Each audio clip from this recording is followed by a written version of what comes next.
everybody. Welcome to the SnoWest Show. This is it's May, middle of May here. We've always promised to keep these shows going longer throughout the summer. So this year we're doing that. We've got quite a few shows lined up for May and June. We'll be lucky if we get a few in July and August. But we've got a fun one lined up today. This has been in the works for a while, but really 50 some odd years. Our guest today is Darryl Harris, founder of SnoWest Magazine, also my father. So we're going to get into the story of how, not only how SnoWest Magazine was started, but also how the Western snowmobile market came to be, because SnoWest really helped create that whole Western market. But before we get into that, let me thank Trails West RPM for sponsoring the show. They have produced this free ride trailer. That's you may have seen it. It's kind of a toy hauler style trailer. Mm-hmm. But rather than being like the typical camp trailer materials, it's like a SnoWest RPM or a Trails West RPM snowmobile trailer. And then it's got living quarters inside it. It's got a shower, it's got a bathroom, microwave sink, TV, a bed, lots of places to store your stuff, a little dividing wall to close off the living quarters from the storage area. We've been running one of those for the last 3 or 4 summers, and we camp in it in the summer, and it's a great setup. And I'm actually headed down to Preston next week. I'm going to go down there and pick up our new free ride and run that for the summer. Go to trailswesttrailers.com and you can check out all of the offerings from Trails West, the free ride like we're talking about, the RPM. It's a great time of year to go get lined out, start your order and see what you want to get for the winter coming up. You want to get your RPM trailer. You can get that in a bumper pull, you can get that in a gooseneck trailer, and you get the furnaces, you can get the extreme cold package, everything you need to get set up to go ride snowmobiles this winter. The only thing they can't promise is snow, but I don't think we get worse than we had this year on that front. So thanks to Trails West, and go to trailswest.com and check that out. All right, so our show here, SnoWest, the SnoWest Show podcast, we've been doing this, the podcast for 4 years. We've been doing social media since, 2015. That's been a big segment of what we do, a lot of video stuff. And a lot of the audience probably knows us from that, from social media, from videos, from the podcast, and obviously SnoWest Magazine. Now, maybe not everybody knows how long SnoWest Magazine has been around. 3 years ago, we had our 50th anniversary in 2024. 2 years ago, I guess. That was the 50th anniversary of SnoWest Magazine. So 52 years ago, Darryl Harris sitting here with us. You started this magazine as Snowmobile West, and we'll get into the different names and all the different mastheads that we've done. But yeah, this magazine, SnoWest, has been around for 52 years, and not only has it just been around, it's really impacted the sport. I would argue that you wouldn't have these mountain sleds as soon as you had them, because at the time, for a long time, the manufacturers really didn't want to pay much attention because they're all based in the Midwest. So we're going to jump into just that whole history of how Western snowmobiles came to be, how SnoWest came to be, all the hoops you had to jump through. But before we do that, I want to talk about kind of in the middle of the road there, the first memory that I can remember as a kid, because I grew up around this. You were running SnoWest. You had your editors, you had your sales guys, you had Steve Janes, but you were doing a lot of the test writing, a lot of the article writing, traveling, going different places. And so this would be in 1988, I believe. So January, February of 1988. And you had built a cabin in Island Park in 1981.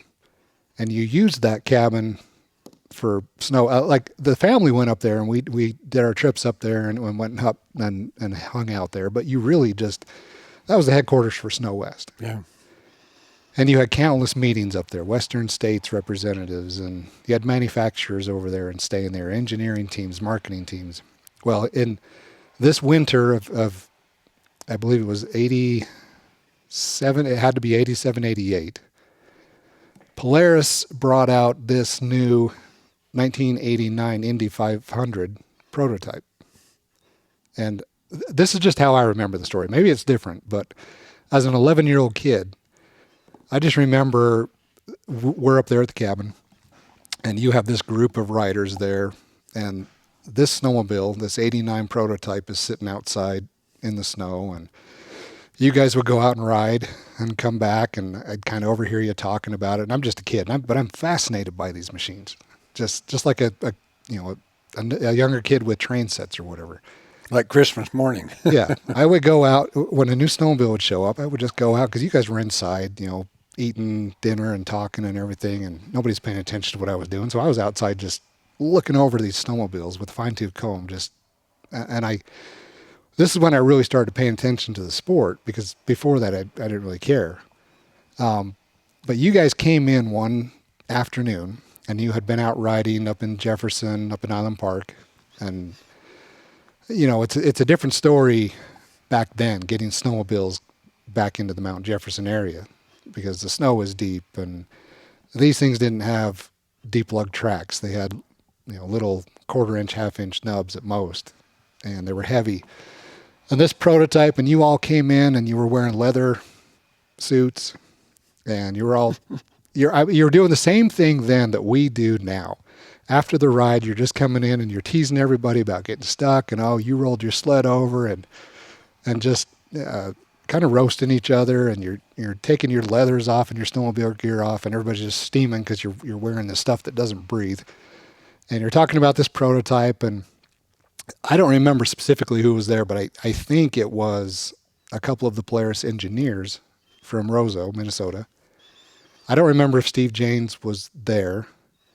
Yeah, he probably was. But he probably was. Mm-hmm. And you were there. And I think you had rolled this prototype down the mountain a little bit. It didn't ruin it or anything. But I can tell you how that happened. Okay, so now you tell me the version of that story, because that was my first experience as a kid of being like, this is amazing. I want to do this. Like, I'm fascinated by these machines. Well, we had, every year we would do meetings of the Western chapter of the International Snowmobile Industry Association. And the Western people, we were concerned about the grooming, what kind of models were available to us. And so we'd have this little meeting before the big meeting of the International Snowmobile Industry Association, and they would hold that, all over the world, kind of. So I think at this particular time, we had been out riding, and some of the presidents of the of the state snowmobile associations were there. And this incident was with Craig Kazir, who was the president of the Utah Snowmobile Association. We're up on Jefferson, and this was in the spring of the year, so the riding up there was doable once you got up high enough, and you could ride these ice chutes up these crevices going, pretty steep. And we were racing up that kind of stuff. And Kazir and I were racing, and as we went up, the chute was getting narrower and narrower, and I wasn't paying attention because I wanted to beat him. And all of a sudden he turned down. I said, well, yay, I won. And I looked around. There's no way for me to turn. So I turned as much as I could, but then the machine was upside down, and I couldn't hold it. So the machine starts going down the hill like this, bouncing every 4 or 5. And I was sliding down on my butt, trying to catch it. And to get that out, I had to use vice grips on the throttle. We had to turn one of the skis from being backwards to frontwards again, and of course the windshield. So you did smash it up pretty good then. Yeah, and then I was going to say to this Polaris people, when I saw it had a big crack on the hood, and I was going to say, well, this thing is not all what it's cracked up to be. But we were just having fun and doing the best we could with what we had. But it was fun. Yeah. And really that hasn't changed much. We have Yeah. we have 180 horsepower turbo two-stroke snowmobiles that are 100 pounds lighter than this thing, and it's the same basic thing that we're doing. We're just out there competing against each other. We're rolling, we're falling off, we're breaking hoods, we're breaking brake levers off. It's the same principle. They cost more. They cost 4 times much. This is probably a $5,000 snowmobile. Oh, probably not even that. Yeah, and you've got a $25,000 snowmobile right there behind you. Yeah. So a lot's changed, but a lot's totally the same. And Craig Kazir, like that's right, because I do remember Craig being up at the cabin a lot. And Craig was a Yeah, lot. he was there at least once a year, Yeah, sometimes twice. yeah. And he came up, one of the years he was up there, had to be 95, 96. He had a white Polaris XCR 600, and he had done the rail extensions and long track and that 1.5-inch Polaris track that was out, and he had done all the starting line products, lightweight parts. But this was the first snowmobile that I had seen with a handlebar riser. And I mean, Craig put like a 10 or 12-inch handlebar riser on that thing. And if you go sit on one of these snowmobiles now, it's like sitting in an old sofa chair. Like you sink down and the handlebars are up here. And that was the first snowmobile and he let me ride it. And that was the first snowmobile where, me being 6 foot tall at the time even, I wasn't like leaning down. And he's like, yeah, now you can actually go ride. But it was little things like that kind of pioneered this whole Western mountain movement. But yeah, that sled right there, that 89 Indy 500, and this was back when you were testing prototypes. What was that, a production then, or am I a year off? Was that just a production demo unit that you had? No, that was a demo unit that I cracked up. So that would have been spring of 89 then, right? Yeah. Okay. So that's I don't want to, just going to throw some of this stuff up here, but in fact, that's you right there in the cabin, one of the cabins. Yeah. Cooking dinner. And that's Craig to the left of you. Yep, that's right. Speaking of Craig. So fast forward from then, there's the mid 80s. The snowmobile industry went through a crazy transition in the 90s, especially the mountain segment. The mid 2000s, it kind of went into this lull, and we still had good volume. And then in the late 2000s, 2018, you had the 850s come out. 2020, the factory turbo Skidoo came out, and now you have this new explosion of horsepower and capability and all these snowmobiles. And so for the last 6 years, the snowmobile industry has been totally different because we're covering factory turbos, we're riding different parts of the mountain, we're exposing riders to avalanche terrain in prime avalanche conditions, because back then the snow was settled by the time you could get to it. And so you guys didn't really have to worry about avalanches, but it's a different sport back then. How did you even get into snowmobiling?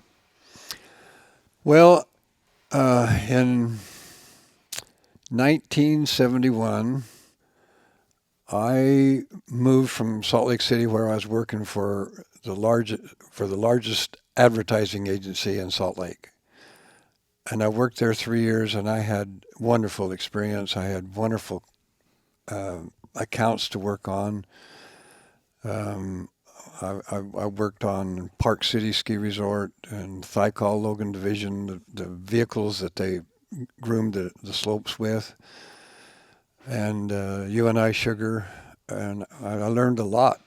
And I came up and got the Grand Targhee ski account, and then they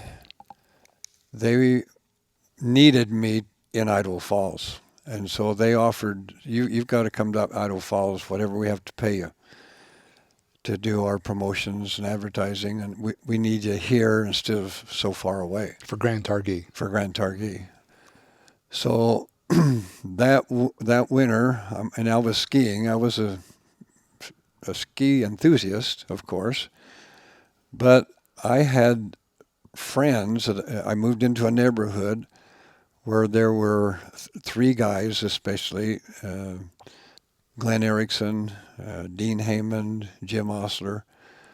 They were snowmobile enthusiasts. I mean, they were that crazy crowd. And they invited me to go snowmobiling. And man, I thought, well, this is better than skiing. And so the next year, I bought a 74 Arctic Cat El Tigre, because that was what these guys were running with, Arctic Cats. And I remember the very first trip we went to an island park. They were doing a lot of tree harvesting in Island Park. So those roads up there, like Black Canyon, were packed with trucks hauling logs out. And so we were following those trails, and I was trying to follow these guys, and they were crazy. And one of the first corners I went around, I was very inexperienced, and I was upside down. Crushed the windshield, and they were laughing at me. Kind of have a pattern with that. Yeah. And but we were just laughing and having fun. And I just decided kind of right that time, by then I was in the business. This was 74, but by then I had established an advertising agency and also a publishing company.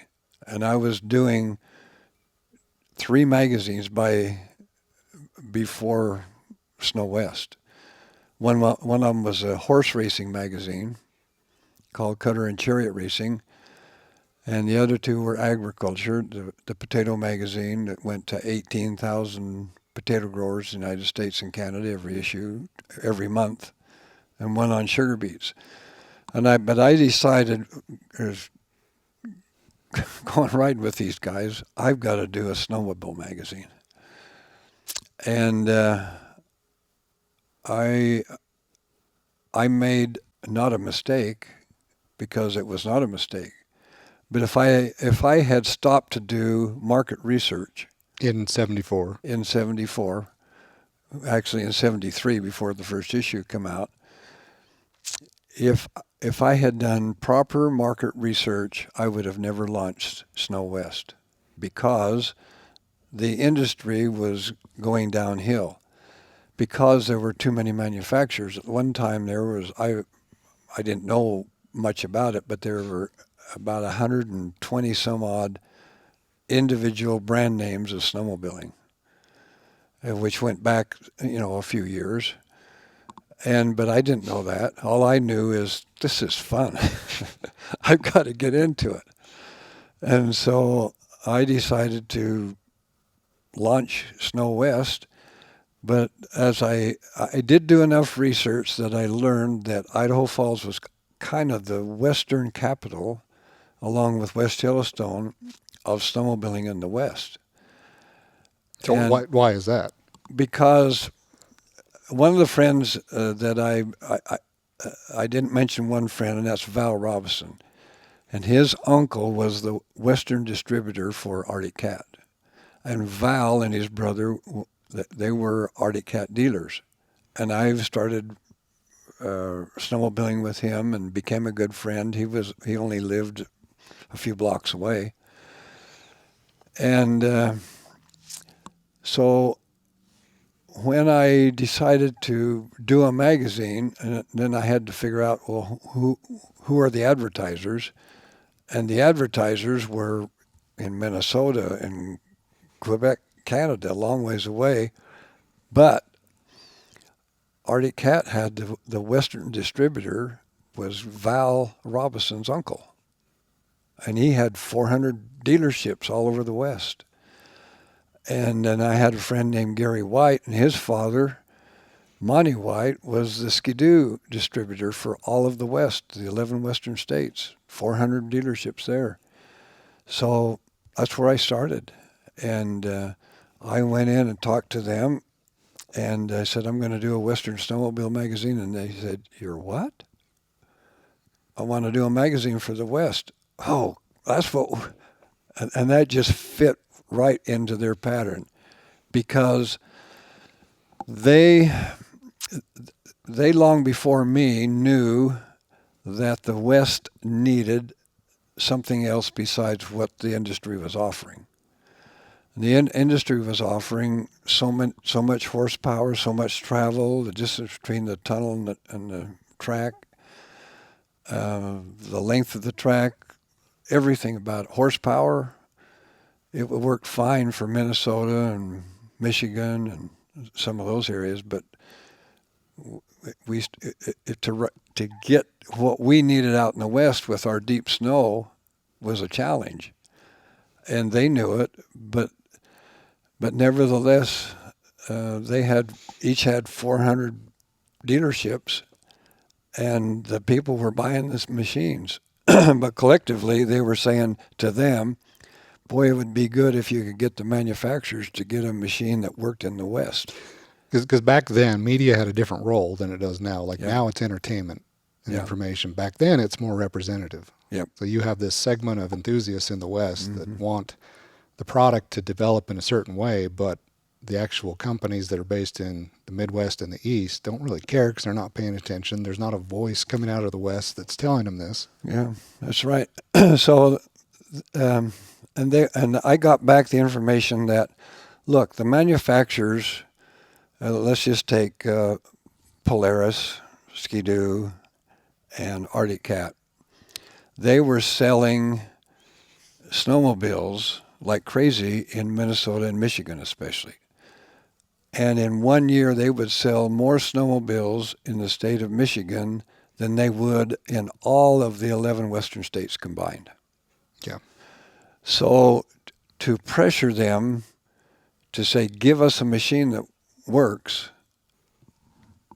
they would say, well, ours works pretty good. We're selling a lot of them. Mm-hmm. And so the listening ear that they gave to us was very little and very slow, but we kept pushing. And the bigger SnoWest got, the bigger the push was from the West, because the louder the voice was. It wasn't just dealers, clamoring for this. It was a collection of, you got up to at one point 250,000. 150,000. 150,000 people that you were mailing the magazine to. So this large voice of representation that you were. And I can tell you how that happened. The very first issue, I went to see Maurice Robinson and Monty White and Ray Brand over in Boise, and told them what I was doing, and they just loved the idea. So the very first issue, I think I printed only 5,000 copies, but I delivered copies to them, and they mailed them to their dealers so that they could have a stack of so many magazines on their counter, and that's how we started. But eventually, I learned that every state had a snowmobile registration. In other words, a sticker that you put on the side of your snowmobile that proved that you paid $10 for that sticker, which paid for the grooming program in each state. But I learned that in each state, that list of all those people who purchased the registration was on file at the Capitol building. So I started out with Idaho, and I think for $300 or $400, I bought that tape that had all of that record on it, and so I bought all 11 states, and I had 120, 30,000 names after deduplication. In other words, if you owned 3 snowmobiles, you were on that list 3 times. So we would take you off and just leave one name. But even then, we had about 130,000 copies, and then plus what we needed for newsstand and just sending to dealers. We were printing a lot of copies. And this, for the people, just the average snowmobiler in the West, this is a benefit to them because now they can learn about places to ride. I live in southeast Idaho. Well, you're talking about Colorado, you're talking about Wyoming and Utah. Now I've got some new places that I can go this winter, and I can travel there and ride. And you're showing advertising. Again, this is a big difference between media in the 70s and 80s and media in 2026 is the advertising aspect of it. Like, this is the only place that you are seeing all of these companies that have stuff to buy to make your snowmobile experience better. Oils, and then we belts, would take one issue every year, and what we called a Western Guide to Snowmobiling, and that's all the places that you could go and have fun. Even if you long to travel, you could stay in motels or lodges or wherever. And that was a big hit because people learned where they could go on a winter vacation, a snowmobiling vacation, and have a good place to ride and a good place to stay. Yeah. And I think a lot of this came back, you mentioned Grand Targhee, at kind of the start of your career. A lot of what you learned at that ad agency and a lot of what you learned for Grand Targhee carried over into the magazines because you knew how to not just do media coverage like the LA Times, where they send a reporter out and come back and write a story. Mm-hmm. You know how to market this industry and present this sport and do some stuff that's entertaining, some stuff that's information, some stuff that's news, snowmobile reviews. But back on the Grand Targhee thing, before we get too far away from that, they're interesting story to anybody in the area that knows that mountain, skis that mountain, mountain bikes that mountain. You named all of those runs early on. Yeah, that was a funny story. Well, I'll tell you how that happened. A little more detail. After I graduated from college, I came to Idaho. I interviewed for a job. I was going to get a master's degree, and then at the last 2 weeks of school, I changed my mind. I said, "Nah, I'm going to go out and work in the world." So I went to the placement bureau at college and In Utah. Right. And they had a job posted for the Idaho Falls Post-Register, a newspaper. And I'd already worked at the Deseret News in Salt Lake City for a time. And I called them up, and they said, "Oh, yeah, we'll hire you right on the spot." So I went up there and talked to them, and I started right after graduation. I had a job. And as a reporter, beat reporter? Yeah, as a reporter. Mm-hmm. I had the city hall and police. And that's how I met Mel Erickson, and who later became our sales manager. And he was a key ingredient in this whole story, because I needed he was a part owner in a radio station, and he sold advertising for the station. And he was on the city council, and I hired him away, and he just was a very important piece in all of this because he could sell advertising. Mm-hmm. And so anyway, that first winter, there had been a group of businessmen, mostly from Rexburg, who were trying to develop that ski hill up at Driggs, Idaho, on Fred's Mountain. So they had a media day to promote the idea, and asked the Post-Register to send a reporter up for media day, because they were going to take us on snowmobiles. I'd never heard of a snowmobile really, or ridden on one.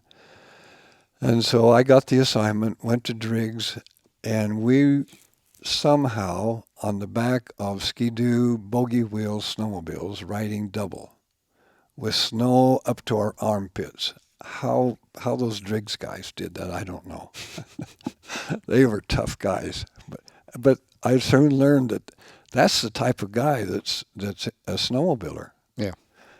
And we went like this up the mountain. Every time we turned around, had to get off, turn the snowmobile the other way, and chug up the mountain in that deep snow.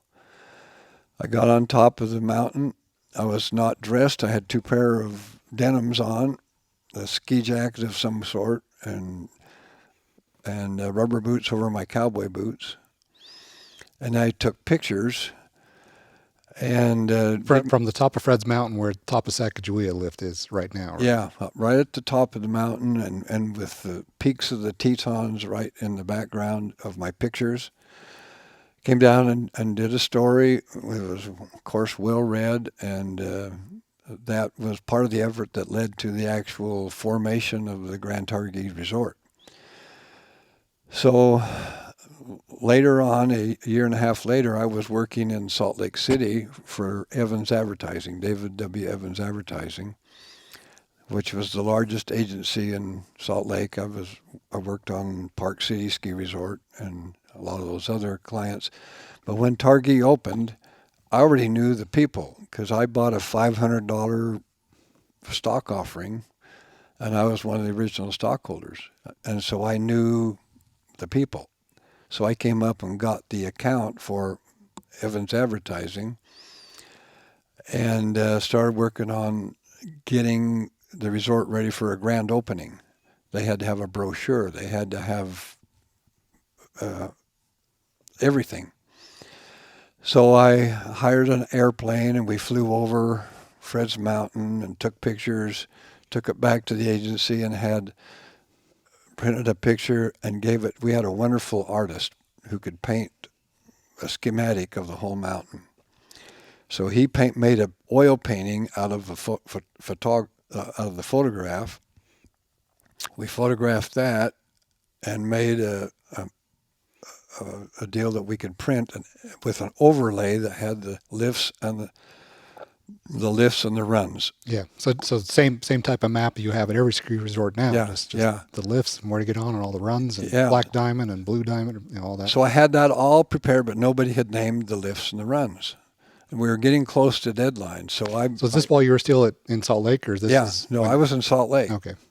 I was at Evans Advertising, and so I brought that overlay and the painting up, and everything was prepared so that we could go to press. And I talked to the manager of the ski resort. I said, "This is all ready. You just need to approve it and name the lifts and the runs." And he said, "Well, I approve it, but I don't have time to name the lifts or runs, and I don't know anybody else that does have time, so you do it." I said, "Well, wait a minute." He said, "No, just go do it. You know, you've been here long enough. You know what we're after."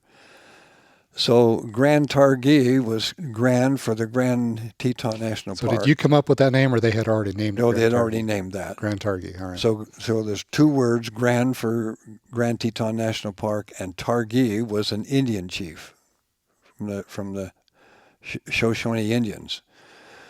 So that was the motif or the theme. So I went back to the motel and I just started out of my head remembering Shoshone words. And Bannock Lift, Shoshone Lift, Chief Joseph Bowl, everything, and took it back and he said, "Okay, print it."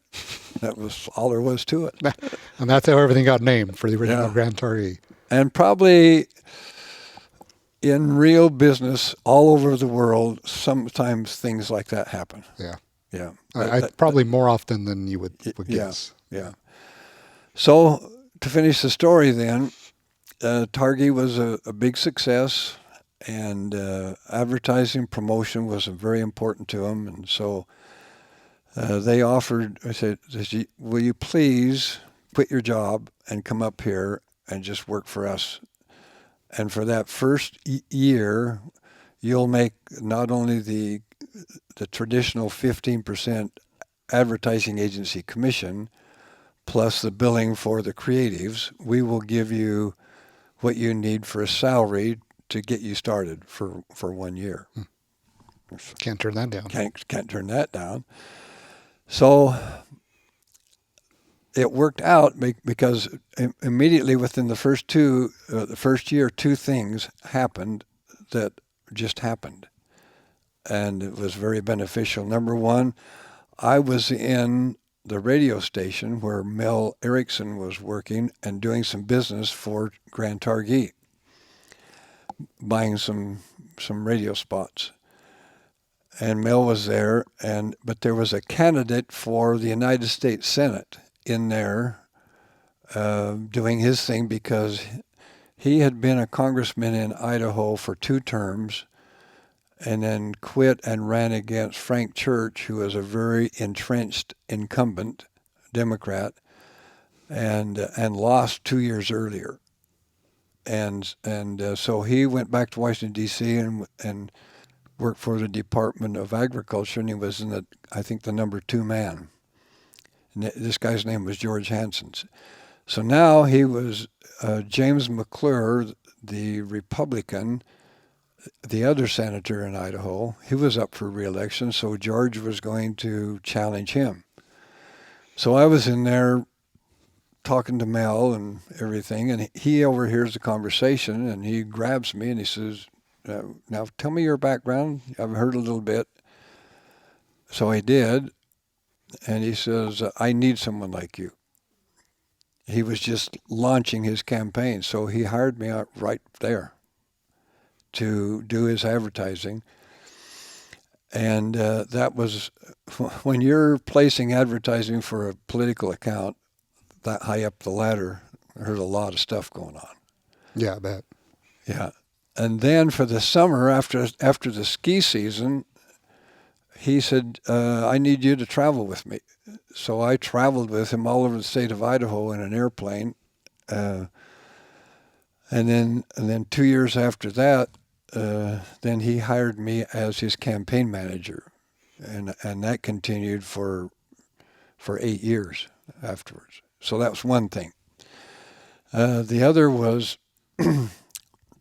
somehow I got word that McDonald's hamburgers in California, Southern California, had a big agency that was doing all their creatives, but they, in their strategy, wanted to hire a local agency in every state in the United States to do the buying. In other words, they felt someone locally would know where to place the money better than the guys down in California. And I just heard about it, and I put my name in the hat. I wrote a letter or whatever it took, and I figured I wouldn't have any chance. They were going to give it to an agency in Boise because that's where the biggest agencies were. I was just a small agency, but they gave it to me. And the reason they did, they didn't tell me, but if you add 2 and 2, that makes 4. Common sense says they probably gave it to me because I had worked at Evans Advertising in Salt Lake, the most reputable agency in Utah. So I got that account, and that was really good for my advertising agency because they spent a lot of money. So anyway, then from there, I guess, next thing we could talk about how I got into the first magazine. Yeah, we can touch on that briefly, and then I want to jump into, when did you start building relationships with the manufacturers, as SnoWest, as Snowmobile West magazine. Okay. And how did that process go?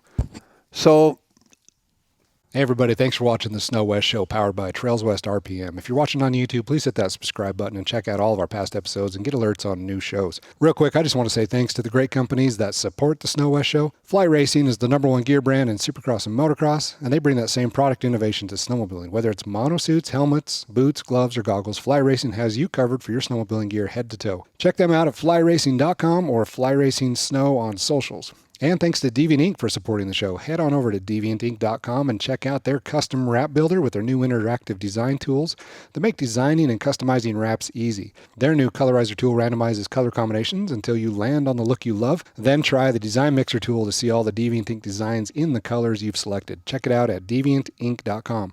And thanks to Tempest Optics. These goggles feature an automatic lens heating system that sets the bar for fog prevention. We wear them, so does Steve Martin and Tony Jenkins and a bunch of other riders. They have a huge assortment of lens options that are easy to swap, a lot of different color combinations, photochromatics. We get 3 to 5 rides on a single charge out of these, and they will stay charged for a very long time. No on and off switch to mess with, no external battery pack, no power cords. Just charge them and ride. Check them out at tempestoptics.com and on social media. We've seen EasyLink on trucks, snowmobiles, and UTVs for a while now. EasyLink connects your truck, your UTV, and your snowmobile with one device, making diagnostics, recalibrations, flash support, and factory functions easier than ever. One device, one platform, all your machines connected with EasyLink. See more at easylink.com. Ibex is your one-stop shop for clutching, tuning, intakes, and turbo performance for your Polaris, Skidoo, Lynx, and Arctic Cat snowmobiles. We've tested Ibex's clutching kits and found gains in mountain riding. Same goes for ECU tuning and their turbo kits for Arctic Cat 858s. Give your sled the boost it deserves with quality components from Ibex this season. Check them out at ibex.com or ibex_LLC on Instagram. Caliber Products has been the leader in trailer glides and snowmobile shop wheels for years, but did you know they also do flooring for trailers and shops, ramps, and a bunch of other accessories? One of the coolest things they offer is the Traction Ladder HD. This allows your track to engage with the ramp sooner for safer, more controlled loading on any sled deck ramp or bed loading ramp. Check out all the products Caliber offers at caliberproductsinc.com. Thanks for listening, and now back to the show. The key was the Western distributors. Because if without them, and if I just started just a magazine out here, they would have given me some attention, but not as much as they did. Because when I went and talked to Monty White of Ski-Doo, now Monty, he was originally from Idaho, but he moved to Pinedale, Wyoming, and he had a hunting and fishing lodge over there. He was an outdoor guy, tough. He was a former World War II veteran that fought the Germans in the trenches. I mean, he was a tough guy. And he got the distributorship for all the 11 western states. So then there was Val Robinson's brother, Maurice, who had it for Ski-Doo right here in Idaho Falls. And them plus the Polaris guy was over in Boise. So I just kind of almost formed a partnership with them when they found out that I had this idea to do a snowmobile magazine for the West called Snowmobile West. They were my partners. I mean, they just patted me on the back and said, good luck, and we support you, and all that kind of stuff. So they, of course, had contacts with the big guys. For Arctic Cat, it was back in Minnesota. For Ski-Doo, it was in Valcourt, Quebec. For Polaris, it was up in Roseau. And so they just went to bat for me. And then that brings up the story when I hired Steve Janes. Yeah, what year was that? So we launched the magazine in '74, and I think within a year or two, I needed more help.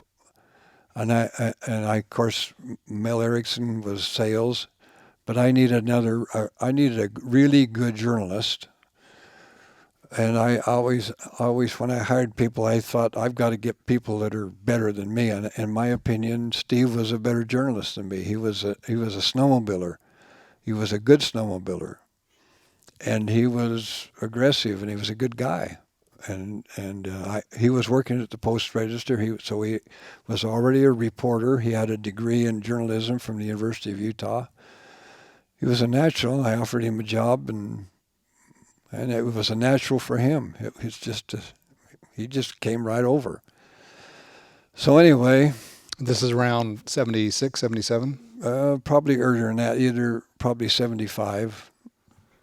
And the first time I took him up on the mountains to test snowmobiles and photograph them would have probably been the winter 75 for the 76 issues. Okay. So anyway, something funny happened. So I sat him down in his training and I said, look, Steve, when we write stories, we're not writing to please the advertiser. We're advocates for the snowmobiler, the user. So we want to tell them the truth about these snowmobiles and our Western mountains. Do they work out here? And we have to be a little bit careful because we don't want to offend the advertisers, but we got to tell the truth. We just got to be their advocate.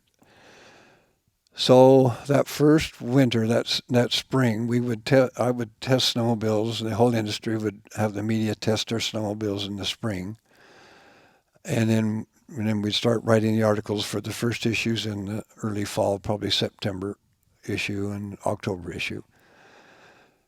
So I remember we were on Two Top Mountain, where the snow was really deep. And we were kind of down on the west slope on Garner Canyon area. Mhm. Remember that? And so anyway, that's where we were testing the skidoos that time. And then later, a couple of months later, we were working on the first issue, and he was writing his first stories about testing. His first sled review. First sled review. I remember kind of the exact wording of this one long sentence. He said, if you were riding this snowmobile in our western mountains, in our deep snow, and you got stuck, my advice is to put a for sale sign on this particular model, and he would name it, on this particular model, and then just leave it. So that sounds like Steve. He never changed from that. And I said, well, Steve. But that went to print. Like that got published. Well, and so we had a discussion about it, and he just sat there and listened. I mean, he wasn't arguing. He was just, that was his writing. And I thought to myself, this is maybe a little bit blunt, but this is who we are. That's what I committed to do, and so I left it. And of course, when it published, both Steve and I got our, reamed out over the phone by people from Skidoo, from Valcourt, Quebec, both the advertising manager and the agency. So I went to see Monty White and his son Gary, and I said, boy, we really offended those guys. And you know what they said? Don't worry about it. We've been telling that stuff to them for a long time. So don't worry, they're not going to pull the advertising. If they do, I'll go kick their butts. So that just illustrated that we had partners. We had, they had our back and we had theirs. And the Skidoo and Polaris and Arctic Cat, the whole industry, they knew what we wanted, they knew what we needed, but it was a slow process because they couldn't go back to the board of directors and say, look, we've got to change our whole marketing strategy. We've got to make snowmobiles for the 11 western states. And they would just laugh and they say, well, look, here's our sales. Here's how many we're selling in Minnesota and Michigan. And you're talking about 11 western states where it doesn't even equal what we do in one state. So just hold off. We're doing just fine. It's look at how many were sales. Look at our profits. We don't want to ruin that. So it's just they were kind of behind us, and they'd bring their snowmobiles out every year, and we'd test them, and we'd complain, and they say, yeah, just be patient. And eventually, things started to happen, but we really pushed. And at that time, I think in the one of those 75 or 76 issues, I mean, you've got advertising from Harley Davidson snowmobiles, Yeah. John Deere, Kawasaki, Scorpion, Motoski, Rupp, Yamaha, and along with Polaris, Skidoo, Arctic Cat. Mm-hmm. For a period there, it was Polaris Textron because Textron owned Polaris, and then Polaris went back to being independent. And then, so you had a lot of manufacturers, like you said at the beginning. So it's a lot of stuff to test and a lot of stuff to talk about. Yeah. But we were having fun. Yeah. How important was your facility in Island Park? Having that cabin there, right at the base of the mountains, deep snow, easy access. Well, you could say that back in those days, and maybe it's still the same way today, Island Park plus West Yellowstone is the western headquarters of snowmobiling. Yeah. I mean, that's the main area of whatever goes on in the industry is Island Park and West Yellowstone. Yeah, and at that time in the 70s for sure, in the 80s and 90s. In the 90s, it absolutely was. We had Snowcross, we had the World Snowmobile Expo that SnoWest helped start. And the hill climbs. Yeah, the Jackson Hill climb going on. So it still is one of the central hubs in the West. Yeah. For sure. Yeah. So that was just to our advantage, and I mean, but by then I was having so much fun. All my friends were saying, "You get paid for doing this?"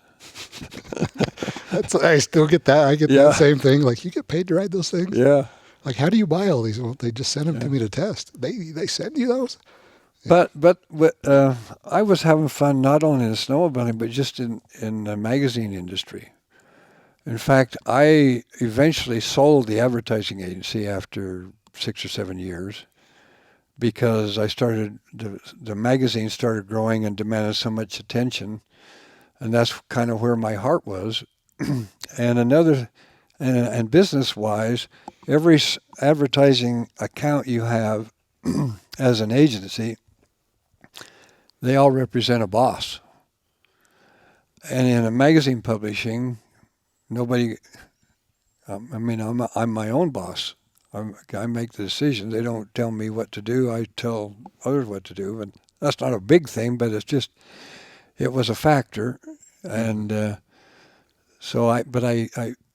I was trying to rein in two horses, and it got to be too much. And so I sold the advertising agency, but kept doing George Hansen stuff for him, and then concentrated on doing magazines and did a sugar magazine, and later on we did a couple of boating magazines for houseboating and pontoon boats and other stuff. And it was just it was easy.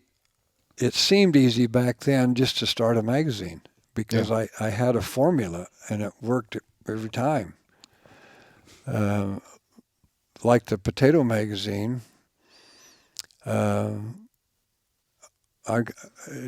should I tell the story about how we started that? Yeah, sure.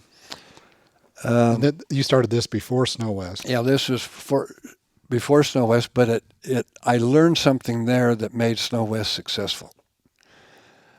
And so I was doing this horse magazine, and really what I'm talking about, I learned a little bit there too. The secret to magazine publishing is distribution. Who do you reach? Once you reach them, the editorial content is really important, but it does no good unless you're reaching people. Mm-hmm. So in the horse magazine, they had cutter and chariot racing associations all over the West, in Utah, Idaho, Montana, Colorado, Wyoming. And every one of those groups had a group of horsemen who were participating in this. And so when I started that magazine, it was something that they wanted. And so in order to make it work, I need the mailing lists. I need the memberships of every association, every group, and I got it, which was about 2,500 names probably. But having 2,500 names means that I was reaching people, and then I could sell advertising to people who owned stallions and anything to do with Cowboy Inn and stuff like that. So that I learned magazine publishing from that, and it was fun. And I thought, well, if I'm going to stick with magazine publishing, and I'm in Idaho, it just makes sense that maybe I ought to be doing a potato magazine, because there wasn't one. So, what was there a national potato magazine? Well, there was a magazine in California, and it was mainly for the growers, but they pretended to be a national magazine, but it wasn't. Only a little bit. So here I was in Idaho Falls, 30 miles away from Blackfoot, where the headquarters of the Idaho potato growers existed. And I went down to see them, and I said, are you guys interested in doing a publication? And the guy I was talking with was their executive director, and he says, yeah, we're doing one, but I hate it. They make me do it. And it was just a tabloid newspaper. the purpose of the potato growers was to have a voice in Boise at the Idaho legislature. Mm-hmm. That was their whole deal. But the board of directors wanted to do a magazine, and so I said, well, look, I'm interested in doing a magazine, and I'll just tell you what I have in mind, and you can tell me if the board of directors would be interested. I said, I held up a copy of the sugar magazine that I did for UNI Sugar when I was at Evans Advertising. It was slick paper, color pictures, really nice magazine. And I said, I could give you a magazine like this and give you a voice in it, which all you need just an article or two to talk to the growers. And then I'll do all the rest of the work. I'll write the stories about how to do a better crop of potatoes and harvest equipment and all that kind of stuff. And he said, ooh, I'll have the board of directors here next week. Come and see us. So I did. And I gave them that presentation. And I said, I will give your potato growers a free copy of every issue totally for free. This quality, and it won't cost you anything. And I'll start a magazine, but I'll own it.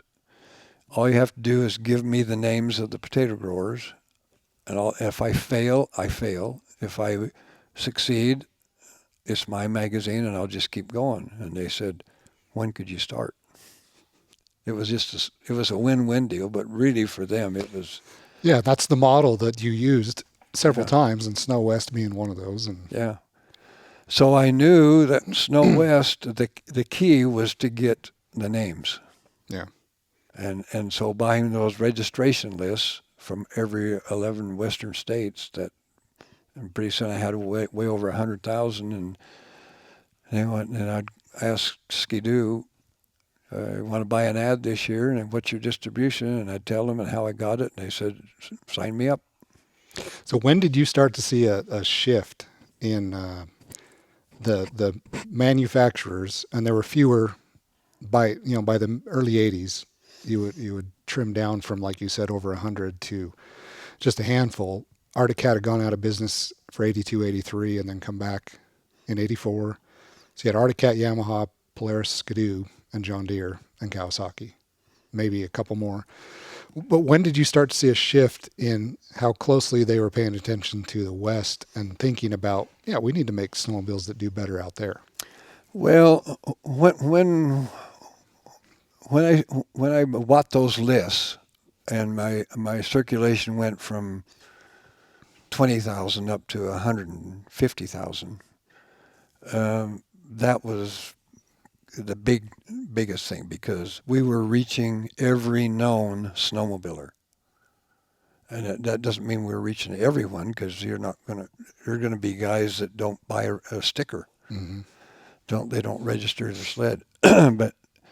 But and then by then I was a member of the International Snowmobile Industry Association, and I went to their meetings every year and took Steve with me and Mel with me, and then we had we had our cabin, and I'd have the snow groomer people from the States kind of meet at our cabin, and they loved to come up and meet because they could ride on our snow, and I just kind of got in the middle of stuff, and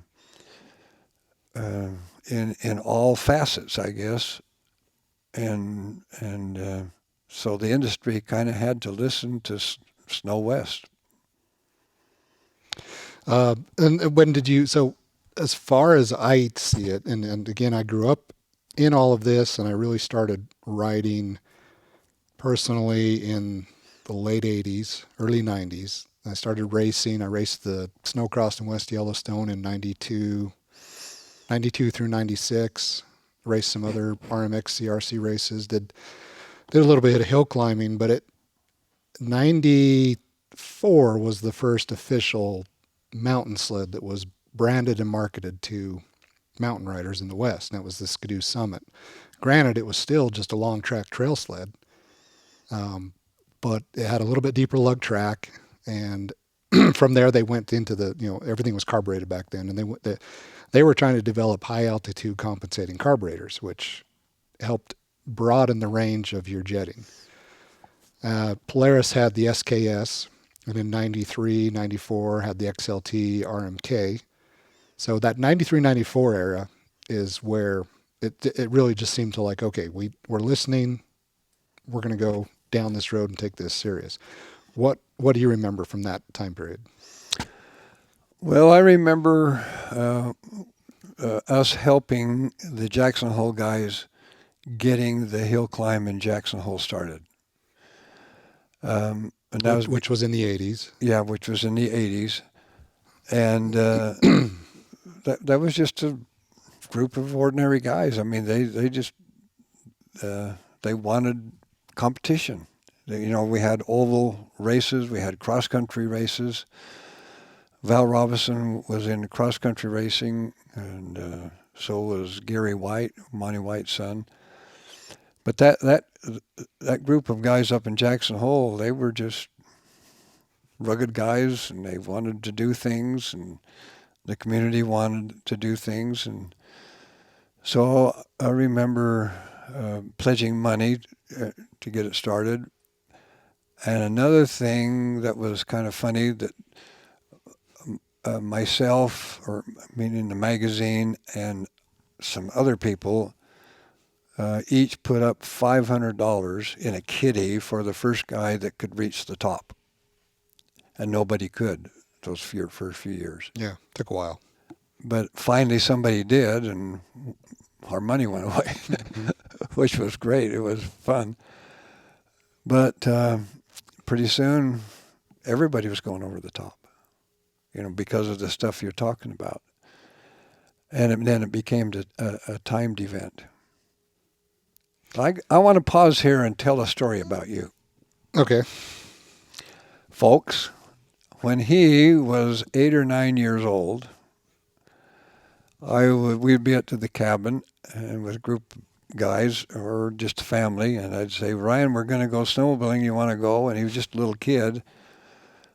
And he would go like this. Where are you going? I'd say, well, north, south, east, or west, one of the mountains. I don't want to go. And he'd go behind his mother's skirt. Well, I remember. Because going snowmobiling with you meant sitting on your lap, on the gas cap, holding on to the handlebars. I know it. While you were out riding crazy with all your friends. Now the rest of the story. So now lately, in the last few years, if I'd go up to the cabin and Ryan would say to me, the Dad, we're going snowmobiling. You want to go? Where are you going? Well, north, south, east, or west. I'd say, oh, I guess I don't want to go. Yep. It reversed. But other thing I want to say is I really admire you.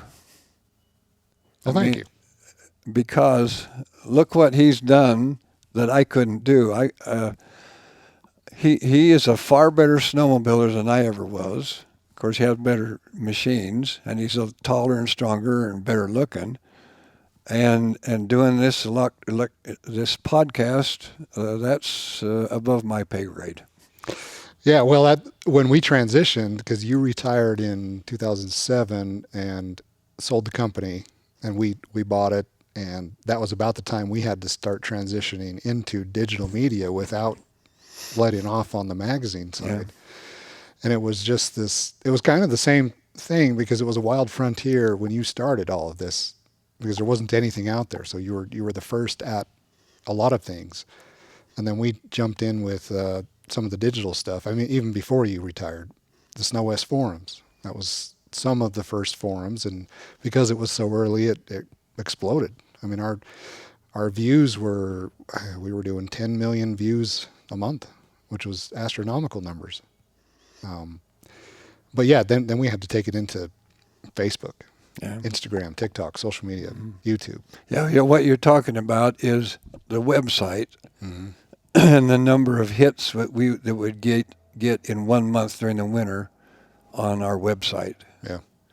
And as I recall, it was a couple of months it was get up like to 40 or 50 million.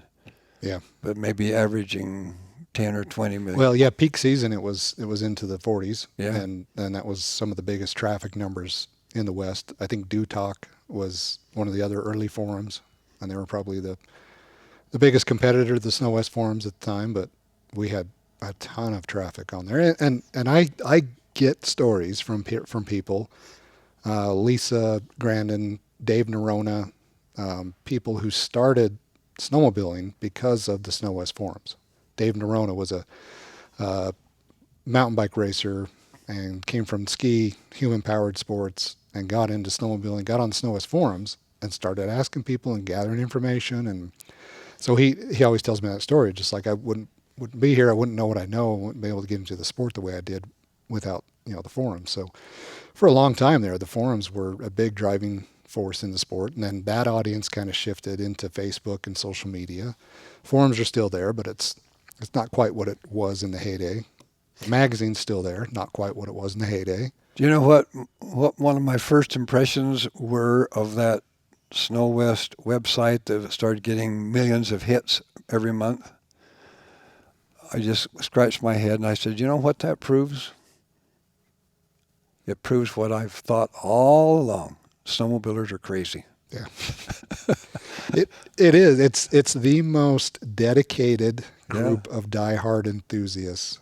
Yeah, we didn't have that in our houseboat magazine. No. We didn't have that in our pontoon and deck boat magazine. Nope. We didn't have it in the potato growers. I mean, they're aggressive guys and good group of people, but nothing like snowmobilers. No, they will argue to the death over their brand. Yeah. They will get defensive and really get upset about just dumb arguments. Which brand has the best ski. But what drove that that website was, and the number of hits is they would read what their neighbor had said, and then they'd go out and try to do better.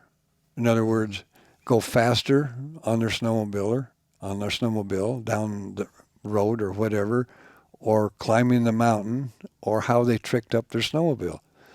And it was just amazing to read the stuff that was in there. And it was all just fun. It was just, it was excitement. It was just, they were just so passionate. Yeah. And that's goes back to when I started, and my first friends, Glenn Erickson and Dean Heyman and Val Robinson and Jim Osser and those guys, that describes them. They were just crazy passionate. And snowmobiling to them was just a different element and they had to go every weekend. They just, or they didn't feel fulfilled. Yeah. And that's how the core audience still is. It's just it's definitely a smaller group. Yeah. Back in the 80s and 90s, you could buy enough snowmobiles for everybody in your family and a trailer, and still have money left over to go travel and ride different areas. And the cost of entry is different, and that's taking it out. And also the competing hobbies and interests are a big factor as to why that number's gone down. But the core segment of the snowmobiler is just as passionate about it as they were then. Yeah. So throughout the 80s, maybe mid 80s into early 90s, all of the Western snowmobile tests and reviews were done at the cabin. So the manufacturers would send the engineering teams out with a couple trucks and trailers over to the cabin, and you had to ride, a mile across that meadow from the parking lot to get to the cabin. You couldn't drive a car to it. So you guys would shuttle all these new prototypes across the meadow, and then you would spend a week riding and taking your pictures for the next year's magazines right out of the cabin. So who were some of the engineers and some of the people on those manufacturer teams that you remember working with and relationships with? I'm 84 years old. My memory's shot. I can't remember. One thing I can't remember is names. I can remember a lot of faces. I can just remember they were just good guys. Yeah. They were wonderful to work with. They were, I mean, if we would, complain about, when you're going to get us better horsepower and all that kind of stuff, they'd just laugh and they'd just say, whatever. But that opportunity to come bring their prototypes to the cabin so that you and Steve could take pictures of the new machines, that is what I see as the beginning of the shift to the mountain segment. Because up until then, they were doing all their testing and just close to the factory. And now they had this opportunity to come to the West. Granted, they were riding in the West in different areas. But I'll tell you a funny story about that. I can't remember what year, but it was way back, probably in the 70s. Out in the meadow, we have that big meadow where the cabin is located, and the cabin's right next to the tree line. There would be, I think it was Arctic Cat riders out there running their new snowmobiles for the next year through the paces, and they were out on the flat. And I had my snowmobile club up there, the Ammon Trail Riders from Idaho Falls, men and women. We stopped and talked to them. And I said, why don't you guys get up in the mountains with these? And mountains? And I don't think they'd ridden in the mountains hardly at all. Mm. And I said, yeah, take them up in the mountains. And then and I said, well, just follow us. And they said, well, okay. And I hate to say this, but our women were better riders than them in the mountains. But after that, those same guys started going to the mountains, and then they became mountain riders. Mm-hmm. And every year, they would change a little bit, but I'd talk to those same guys, and they said, well, thanks for introducing us to the mountains, because it's a lot better than down here. Yeah. Yeah, and that mountain riding experience is a totally different ride experience than trails in the Midwest or even trails in the West. Trails in the West are scenic, but when you get off trail and you go into the mountains, it's a different experience altogether. I'll tell you another funny story. We heard that the Los Angeles Rams were going to be in... I remember that, yeah. Going to be in West Yellowstone as a group riding, and they were going to come to Island Park. Hey guys, Dan Adams here with Next Level Riding Clinics. Sitting here in the front part of this trailer, there's just so many memories that I've had with these trailers and with Trails West as a company. These guys are just born and bred snowmobilers, and they just think the way we do, and I love knowing that each and every day that I hook onto one of these things and go ride. And somehow they got hooked up with SnoWest magazine, and they came over to Island Park, and we took them for a ride. And I think they were in West Yellowstone for 3 or 4 days. But one day they came over and rode with us. And Stephanie, our daughter, was probably, 14 at the time, maybe? Yeah, probably around there, 12, 14. Yeah, 12 or 14. We got in the mountains, and they kept getting stuck, and Stephanie would run circles around and stop and talk to them, tell them how to get unstuck, and they'd look at her and say, how do you do that? These NFL players. Yeah, NFL guys. And the secret was, they didn't know that you couldn't stop when you're going uphill, and then they'd dig a hole. It was just fun. So what were some other stories like that where you had some celebrity type situations? Oh, you had somebody from the Boston Red Sox out. Yeah. Do you remember Lyman Hafen? I don't. Okay, so Lyman Hafen, I hired him right out of college. He was from St. George, Utah. Okay. And he needed a job. He was a great guy. And I hired him, and he came up and worked for 3 years. So he's from St. George, Utah. And while he was working, the Boston Red Sox was in the World Series, And they had a great left-handed pitcher by the name of Bruce something. I remember the magazine with his name on it. Yeah. But So Lyman talked him to coming to Island Park and riding with us. And so we had, remember. Hurst? Yeah, Bruce Hurst. His parents own a big hardware store in St. George. So Bruce Hurst was kind of a hero of that previous World Series because he was the only really good pitcher the Red Sox had, but I think he won all 3 games, but they lost the 4th one. So he was kind of a baseball hero. So he came up and he was on the front cover of our magazine because Lyman knew him. I think they went to school together. Then another time we had the Osmond family. Oh, I remember that. You remember that? I mean, I remember it later, like going back and reading it later. But at the time, I was too young and didn't really know anything. But Donnie, Marie, and and we had pictures of all of them on our on the snowmobiles in a big story. That was a lot of fun. The magazine in that segment of people that ride snowmobiles, SnoWest magazine got to be pretty well known and respected, I think. And when we would go to the International Snowmobile Industry Association meetings, they not only they just didn't like SnoWest or love SnoWest. They loved the West. They loved our mountains. They loved the deep snow. They loved the people that got invited to stay at our cabin. They thought that was a very, very special treat. And it was. Well, it's no different than like, snowmobiling or snowboarding, skiing. You have millions of people anywhere from Vermont, New York, Pennsylvania, New Hampshire, Ohio, Michigan, that want to ski and want to snowboard, but they want to do it in the West. They want to come to Vail. They want to go to Idaho, Montana, Colorado, Utah. They want to ski the West because it's big vertical stuff. It's deep snow. It's powder. It's scenic. Same thing with snowmobiling.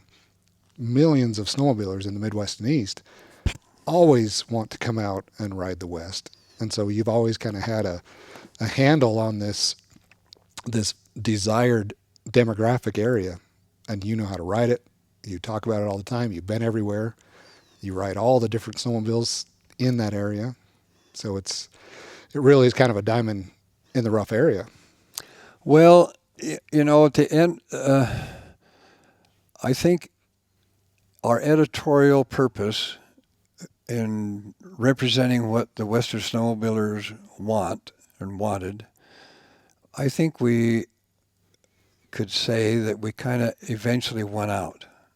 You walk into a dealership now here in Idaho Falls or West Yellowstone, and you walk on the showroom floor. What do you see? Mountain sleds. You see these. Well, and I've told you this before. This probably the shift. I saw this in 2015, 2016, and then since then, Heydays, which is the biggest consumer show in the industry.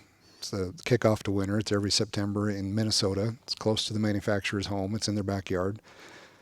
That has become I don't want to say predominantly, but you see more mountain sleds out there at Heydays anymore than you see trail sleds. Yeah. Because they're the Shaun White doing a tail grab with mountains in the background. They're that experience. Mountain sleds represent that experience.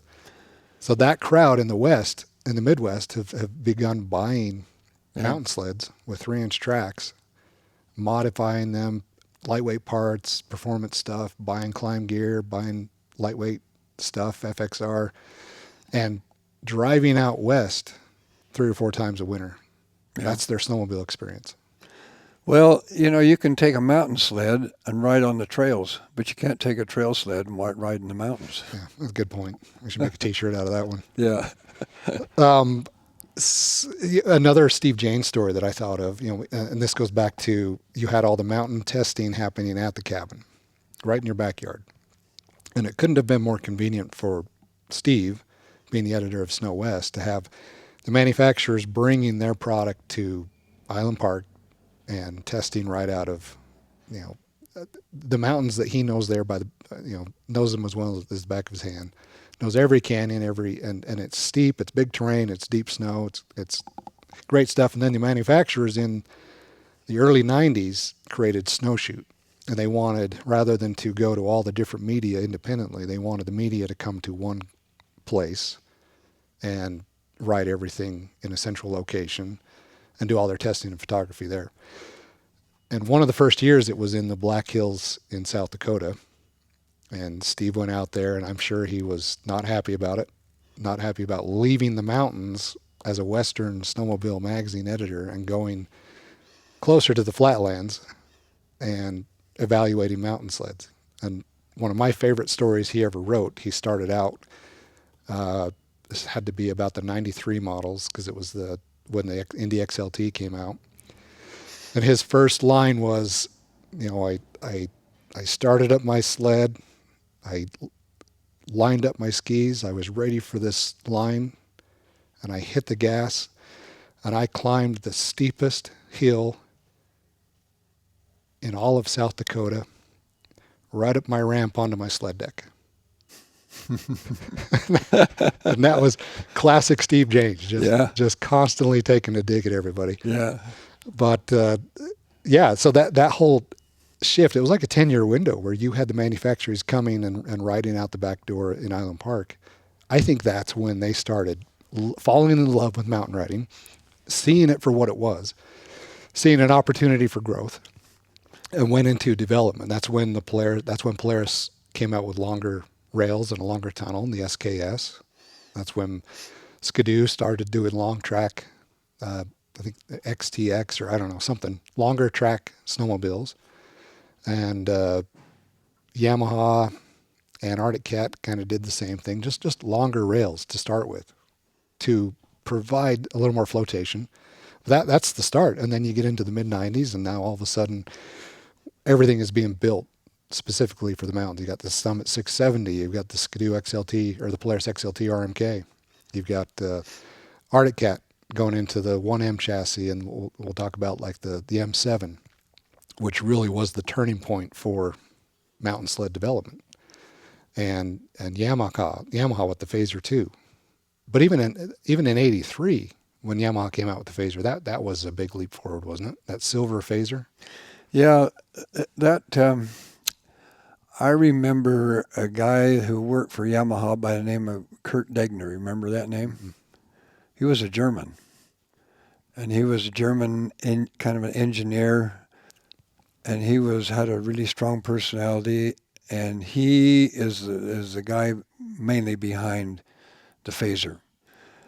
And he wanted to prove to the world that you could put out a lightweight snowmobile that worked, and the Phaser was it. It was his goal was under 400 pounds. I think it weighed in at about 390, and it wasn't a long track. It was just light, and it had pretty good clearance, and it wasn't a fire-breathing monster. It was light enough that you could have fun in the mountains. Nothing like these. But that kind of proved to us that if someone took the bull by the horns and said, we are going to do this, it can be done. Mm-hmm. And that kind of woke up the industry on all quarters a little bit and forced them to follow suit a little bit. Yeah. And, one of our good friends at Skidoo, Fred Desjardins, he is now he's the project manager for snowmobiles for all of Skidoo. And for a while, he was just over Deep Snow Summit and that. But he was around in the early 90s.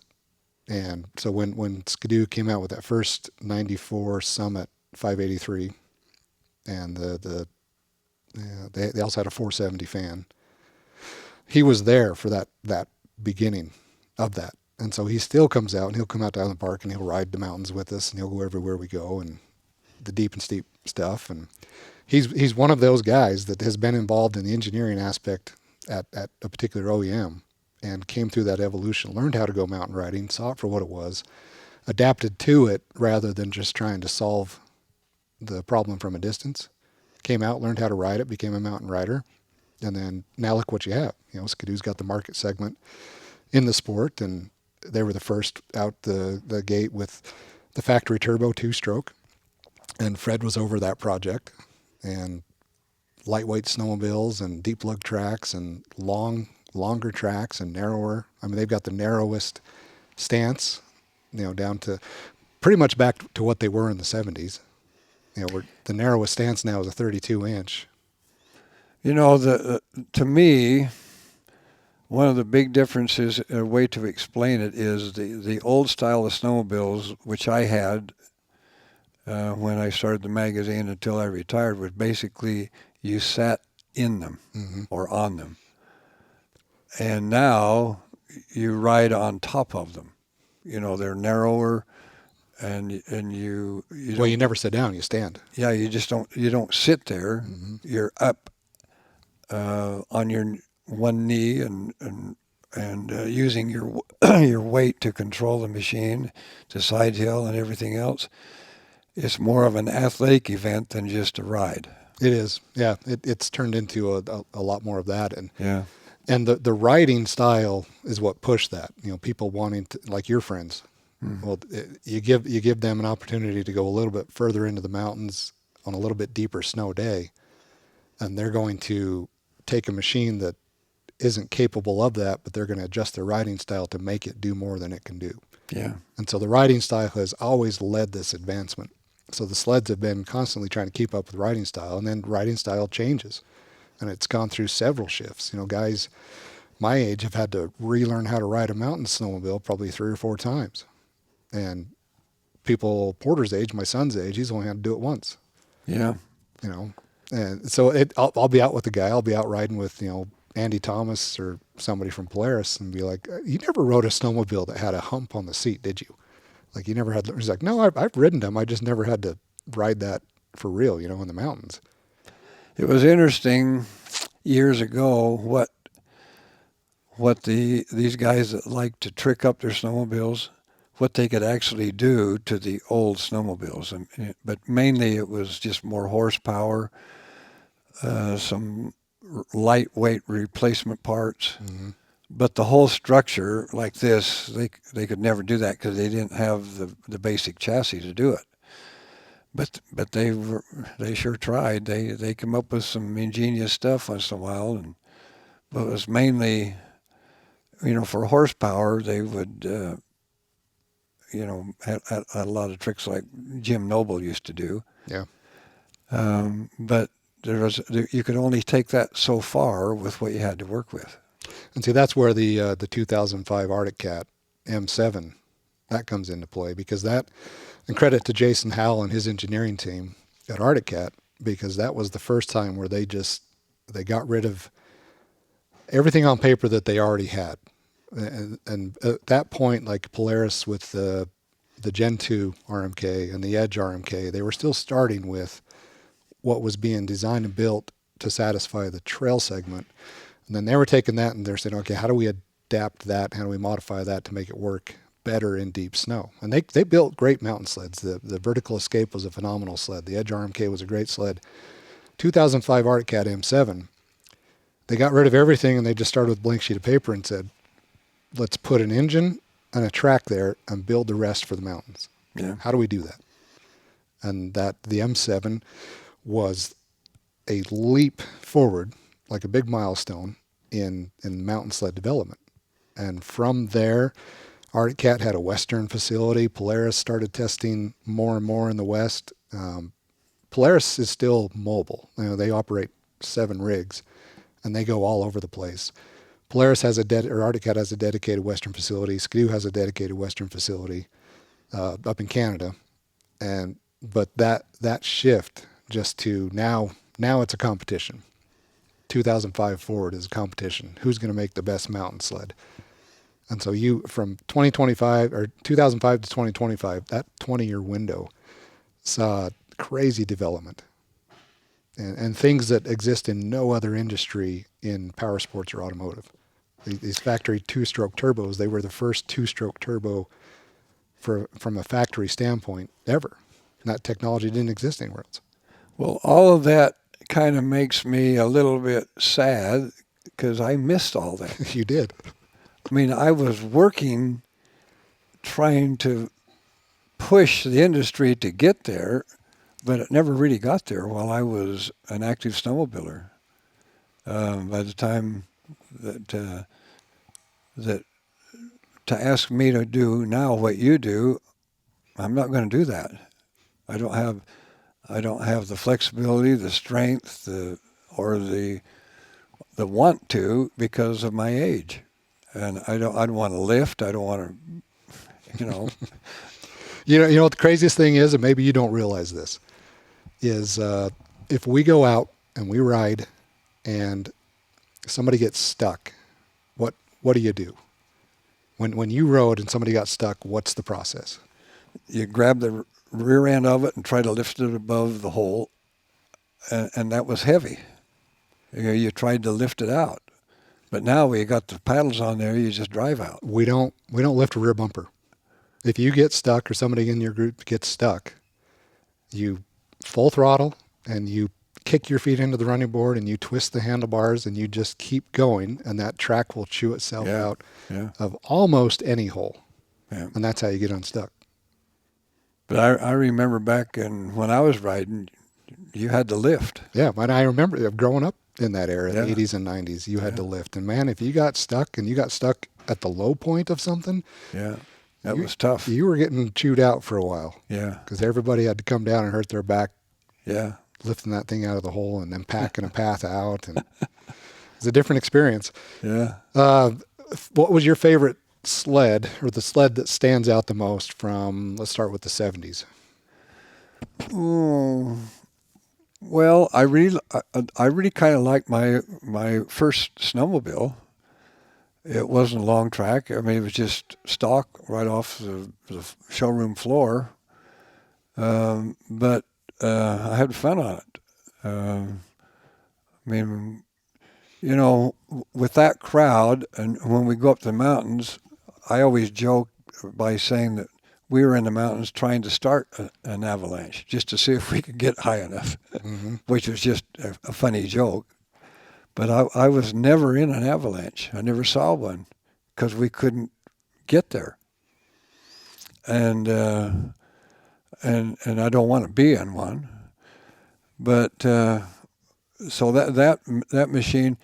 But after that, I didn't own a snowmobile. I just used what the industry gave us. And so people would ask me, well, what's your favorite snowmobile then? I said, well, the one I'm on.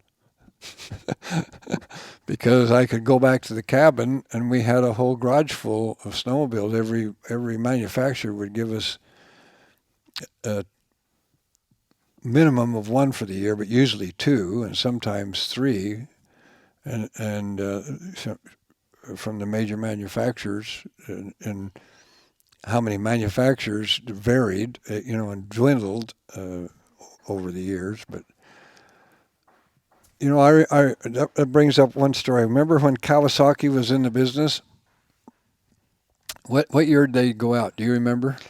80 something? Yeah, they were still running ads in early 80s. I don't know which year they pulled the plug, but well, when they pulled the plug, we were at the cabin in the spring of the year with the Kawasaki test guys, whatever you call them nowadays. Yeah, the development engineers. The development engineers. And they had a prototype. They had a couple prototypes there, right? And the new Invader. Yeah, and we had already been out the 2 days previous, riding the snowmobiles, photographing and everything. And then we were there the final day in the morning, so we had about until noon to sit around in a circle and talk and ask questions, and they would ask us questions, and we'd have this dialogue. And the phone rang. And were cell phones out then? No. But you had a landline in the cabin. We had a landline in the cabin. And one of the Kawasaki guys answered it. His face turned sour. He talked for a minute, gloomy. And he came back and sat down, and everybody said, well, what was that all about? And he said, we're done. So that was the announcement that we're not going to go into production. We're out of the business. So you had the development engineers at Kawasaki at the cabin with prototype. Yep. Letting you guys test ride it, and they get the call that we'd Kawasaki's already ridden, tested it, everything, done the photographs, and they got that call. Jeez. That was kind of a sad day. Yeah. Well, that's not too dissimilar from a couple of years ago when, a year ago, March, when we all found out that Textron had not yet sold off Arctic Cat, and so they were just shutting it down, ceasing operations. And at the time, we didn't know, but Arctic Cat had laid off everybody but a few people, and that small group of people were putting together the 2026 model lineup just in case, because in the background there still was a potential buyer in the works, and that panned out, and it happened. But for a few months, we all were sitting there thinking, well, Arctic Cat's out of business again. Are they going to go a year? Are they going to go 2 years before somebody buys it? Then we find out in May that Brad Darling and his investor group had acquired it from Textron, and the day after they launched the 2026s. And are they still using the Thiefer Falls factory? They are, yeah. Well, I remember when that was built, that was a big step for the whole industry, because they built a big building with a lot of facilities in it and went all out. But, over the years, outsiders, meaning people not in the manufacturers, could see a mistake that they were always making. And I'm sure they could see it again or themselves, but we could see they were very aggressive, and if you're in the business, you have to be aggressive. But sometimes they would go into production and produce too many machines, and then they couldn't sell them all. And one of the main factors was weather. And they would go into production every year as if the weather was going to be perfect for the next season. When was this? Every third or fourth year. Well, we haven't learned that lesson still. I know it's still going on. Yeah. And I always kept saying to my friends and people in the industry, why don't they go back to the old distributorship like Monty White and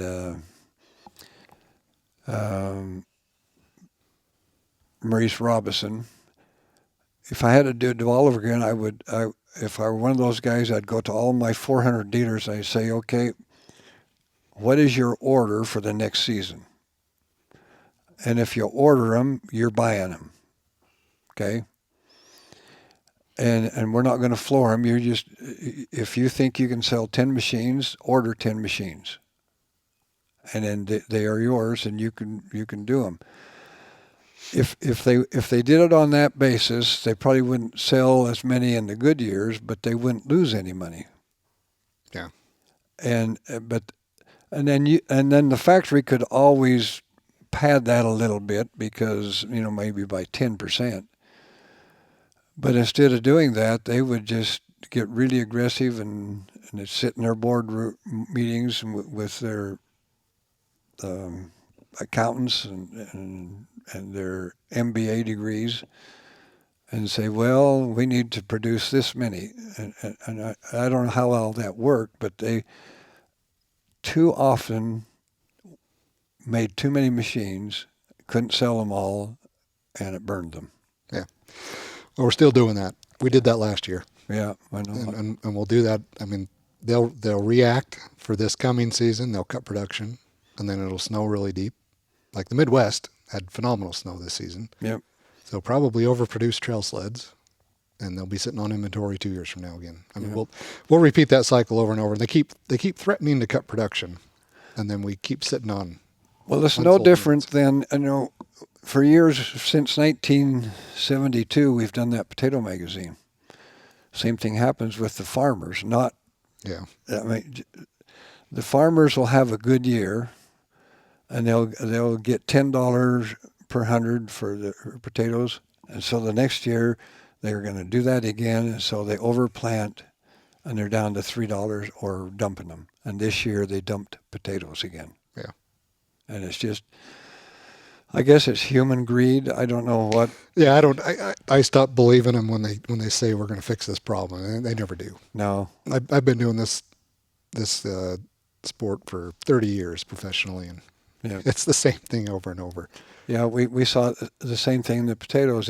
And they're the growers. Yeah, and it's just too tempting. But they have a crop rotation, and if they have 3,000 acres of land, then they're going to rotate potatoes and grain and hay, and they don't like to change that. And so if they just stay with their same rotation, they're going to get burned every once in a while. The hay and the grain just stays pretty level, but potatoes don't. Yeah. All right. Back to your favorite sled, and I'll throw mine in here too. 70s was your first one that you owned, your Arctic Cat. Mm-hmm. El Tigre or Jag? It was an El Tigre. I know nothing about 70s snowmobiles or snowmobiling, but Jag was the next step down. One, yeah. Mm-hmm. The only 70s one I rode was that Arctic Cat that you kept for, I think it was a 74 Arctic Cat. Yeah. Kitty Cat. And that's what I rode on as a little kid. That was a really little one. So the 80s, what was your favorite sled from the 80s that you tested? Probably Polaris. That story about me and Greg Kazir running up there at 89 500. Yeah. That was probably a big step forward in snowmobile performance and evolution. Again, making mountain experience better. Mm-hmm. My favorite sled from the 80s was looks from the appearance wise was the Arctic Cat Wildcat 650. I don't think I ever rode one. I think I rode one once. It was at the cabin one time, and I think the 650. Sometimes I would go sneak out on these sleds while you guys were inside. Yeah. If I could get it started, I'd go do my own test riding. But I love that Arctic Cat Wildcat, the Polaris Indy, the 650. Before that 500 came out, the reason that was such a big deal is because they had a 650 triple and they had a 400. And they had nothing in between. So when they came out with that Indy 500, it kind of filled the middle gap with a liquid cooled 500 twin, and it was so much more reliable than the 650 triple. You know what we used to do with those triples? We'd be out riding the trails up in Highland Park, and we'd go in for lunch, and then I'd sneak out. Like I was going to the bathroom, only I'd sneak out and pull a spark plug cap. Pull one spark plug cap, and then challenge him to a race to get home. Brutal. Oh, another thing that speaking of Craig Kazir, we were going down the Stamp Meadow Road. Mm-hmm. After we had lunch. We were out in the Boondock Restaurant, I think. Yep. And we were coming around and had these, corners and everything, and Kazir and I were racing, and we were like side by side. We were going around this corner, and I think he was on the outside, but he didn't make the corner, and he plowed right into a big old soft snowbank. I never seen anybody go so deep in a snowbank in my life. It didn't hurt the machine, didn't hurt him, but man, he was covered with snow. His helmet was full of snow, and boy, Steve and I laughed that day. We had a bunch of other guys with us too. Oh yeah, Craig was a hoot. I rode with. When I started riding, I was kind of the tail end of all that, and I did get to ride with him for a few years. He was a lot of fun. He taught me a lot of stuff too. Yeah. Back then. He's still alive. He I know where he lives in St. George, and 3 or 4 years ago, Steve and I went down and played golf with him. Yeah, I remember that. Yeah. He's on the golf course, and And I talked to somebody else this year that knew him, but I didn't get to see him. But he's still there. So favorite sled from the 90s for you? Oh, I don't know if I've had one because it's like I say, somebody to ask me that question, I'd say, well, it's the one I'm riding that day because they were all, in my estimation, pretty equal. They were all great, and I don't think I ever developed a love for one over another because I just appreciated having them in my garage that I could Yeah. ride. And how many manufacturers were there all together in the 90s? Just the 3 or 4? 4. Yeah, just the main 4. Yeah. And I remember the 92 Mach 1. That's the sled I rode when Steve finally let me go into the mountains with him. Oh. So I rode that How old Mach were you 1. then? Oh, in 92 I would have been 14. Wow. And yeah, so he would let me come in there and we would ride, and I would just, it was a short track Mach 1, but I was the small, scrawny, skinny kid and could get around just fine on that thing. And then I remember the 91 RXL Polaris, RXL SKS, but it had EFI and it had a little button, and the starting process was so hard. If you didn't get the process right and start it correctly, it would flood the cylinders, Yeah. even though it was fuel injected. And then obviously the 93 XLT and the 90s. I mean, the 90s was my heyday. So I could make a list of 100 snowmobiles that stand out from the 90s, but early on is when I really started getting into that. Another factor was what style of riding I was going to do that day. If I was going to go into the mountains, then I wanted a long track, but if we were just riding the trails, I wanted a short track because it was more maneuverable and went around the corners better. And I got to tell you another funny story. I can't remember what year this was, but Glenn Erickson. There's between Glenn and I and a couple of other guys, including Boyd Wecker. Do you remember him? I remember Boyd, yeah. So he was a TV dealer in town. So Glenn had talked the Ski-Doo dealer into putting a moto-ski engine into a Ski-Doo, or a Ski-Doo or one or the other, because Glenn figured by doing that, in the one model didn't have that engine in it, in the chassis that he wanted. So they fixed that up for him. And Wecker, he was just there, but I had a new liquefier, John Deere liquefier, just out of the box. So we were up in Black Canyon, and Glenn was really trying to get the most out of his, and thought that he was cutting a big rug, But with that liquefier, I could pass him. And so we'd stop, and I'd say, I don't think your machine's working all that good. I can pass you anytime I want to. And he said, no, you can't. So, and Wecker was saying, now you guys slow down. You're going to get killed. Slow down. You don't know who's coming around the corner. And and he was just a worrywart, Mm-hmm. So Glenn took off, and I got right behind him. We come to another mile or two, and we're going around the corner, and it's time to pass, and I could pass him. I mean, because the machine it wasn't transferring the horsepower to the track. The engine was revving up, but it wasn't transferring it right like the way it should. So I was going to pass him, and he knew it, so he moved over so I couldn't, so I just ran my ski right up his tunnel. And pretty soon we were going like this, both of us, right down the trail. And Wecker was a couple hundred yards behind us, I guess.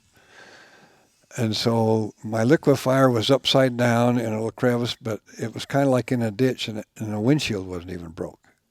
But on his, there was black and orange pieces all down the trail.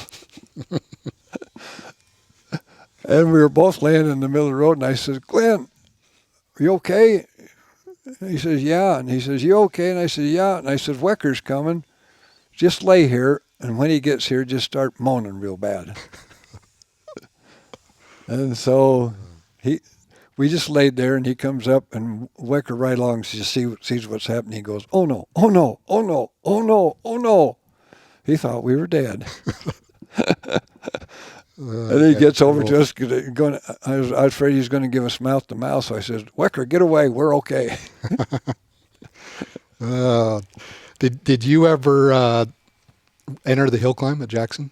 I did once just to see what it was like. And I didn't have a machine for it. I just used, I think it was a Yamaha, just to enter and just go up as far as I could. Yeah. And I got up, I got up fairly high, but not high enough. And then I spun out, and guys had to come and grab me so I didn't, tumble down the hill. But it made your heart beat fast. Mm-hmm. But yeah, I did. I just wanted to see. That was kind of early, maybe the second or third or fourth year. I just wanted to do it, just see what it was like. Yeah, I remember Steve James raced. He raced the hill climbs. He raced the I-500. He raced the local cross country and snow cross, and that was something that he told me early on when I was getting into my teenage years, and I was, wanting to kind of follow in your guys' footsteps and keep doing this. And that was one thing he told me, is like, if you got to race, because if you race, then you're one of the guys. You're in the sport, and you're in with all the guys that are doing all the R&D and the aftermarket companies, and people just take you a little more seriously. You just have a little more credibility. And so that early 90s when I started racing snowcross, and then I would go pre-run cross country, did hill climb with Brett Rasmussen for a season, but I never did Jackson, and I regret that because I could have. Yeah. I just didn't. But. Yeah, it was kind of fun just to see what those guys have to endure, mm-hmm. because the big thing about it is the moguls. They're obstructions. You have to either go up over them, around them, and if you go around them, what side you're going to go. And every one of those is a choice. And if you make the wrong choice, you're not doomed, but you're not going to win. You're losing your drive. Yeah. A couple questions here, and you can do pretty short answers on these. How did RMXCRC come to be? Was SnoWest involved with starting that? That was a race organization that did snowcross and cross country, Rocky Mountain Cross Country Racing Circuit. No, that was around even before we started the magazine. Way back then. Yeah, way back then. Okay. For example, Gary White. Gary White mm-hmm. today. If you visualize Gary White through the years, he was a brick house. Yeah. I mean, he was just a solid, tough guy, like his dad. I mean, literally, his dad, Monty White. Gary said he wouldn't talk about World War II. He says, because I know my dad fought hand to hand with Germans and won. Several of them. Jeez. But he would not talk about it because it was something was. But anyway, so Monty and Gary took cylinders out at the site. I don't know what they did with them, but they had some engineering out at the nuclear site and toyed with them, and it made their machines better. Huh. But Gary was a kind of cross-country rider that he was just a bulldog and not afraid of anything, and he won a lot of races and made a good name for Ski-Doo and Monty White distributorship. But that was going on before I started the magazine. And then we started the SnoWest Snowcross, though. Yeah. In got to be 90, 91, somewhere around there. And the snowcross is totally different than cross-country racing. Yeah. Yeah. But it was managed by the same race circuit. Yeah. As far as the flagging and timing and Yeah. keeping track of racers. Talk real quick about the name change, because you can hold that magazine up, and that you started out with Snowmobile West Yeah. and went 74 to 89, To SnoWest. and you've got a purple one over there in that pile too. Yeah. No, I think we passed it, or maybe I didn't give it to you. This one? No, the next one. The next one. That's even you on the cover. That's your 15th anniversary issue, 1989. That's you on the cover, and that's when you changed the name from Snowmobile West Yeah. to SnoWest. Why did you change that? Because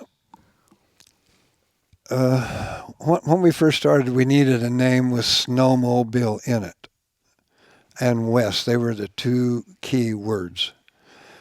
But after a few years, it just made sense. You know, like Climb and their clothing, KLIM is just 4 letters.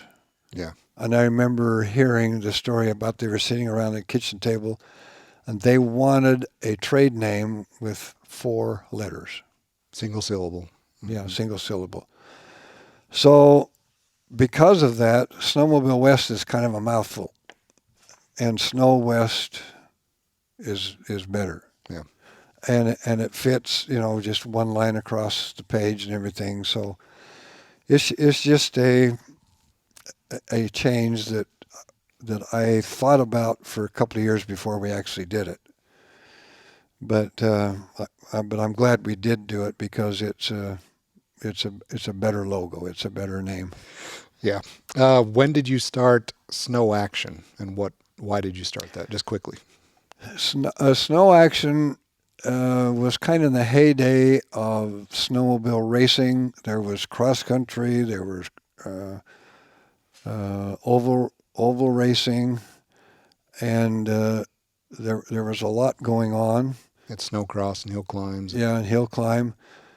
And so it was difficult to cover racing and give racing the space that it needed in a slick, beautiful color magazine, because the number of pages were so much, and we had so much to talk about. I mean, all the new models and places to go and riding tips and all that.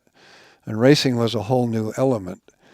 So we started Snow Action as a tabloid newspaper, because a tabloid newspaper, if you needed to print another signature, just a few more pages, then it wasn't very costly, because the price of the paper wasn't dirt cheap, but I mean it was really inexpensive. And your turnaround times. And fast. turnaround time, yeah, because you could go to press The next day, really. The next day, yeah.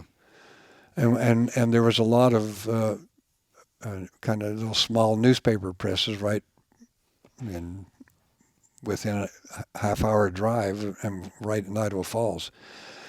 So it was just a thing that I figured that the racing mixture needed is to have a publication where we could publish results and put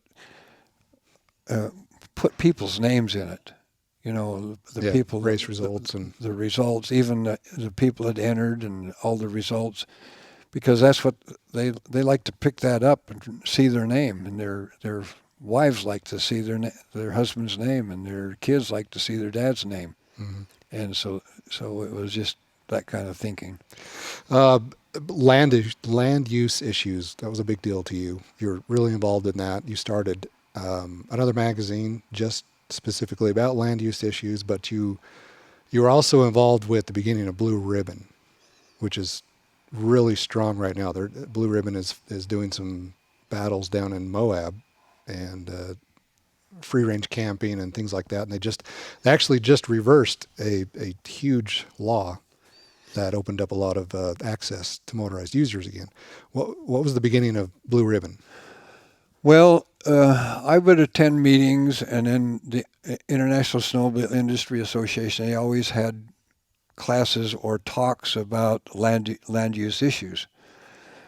And then in the magazine, either I would do a story or Steve would do a story, but we would do a story at least once a year, maybe twice a year. But that story would have to have a lot of explanation, took up space. And so that space was competing with our coverage of the new models. That was the best read part of the magazine, and places where to go and have fun. And so I had a conflict. I wanted to do more on land use, but I was stealing space from the other, and I didn't like that. So I decided the answer was to do something like the snowmobile racing publication, is to do a maybe a monthly publication, I don't know how many times a year, just on land use issues.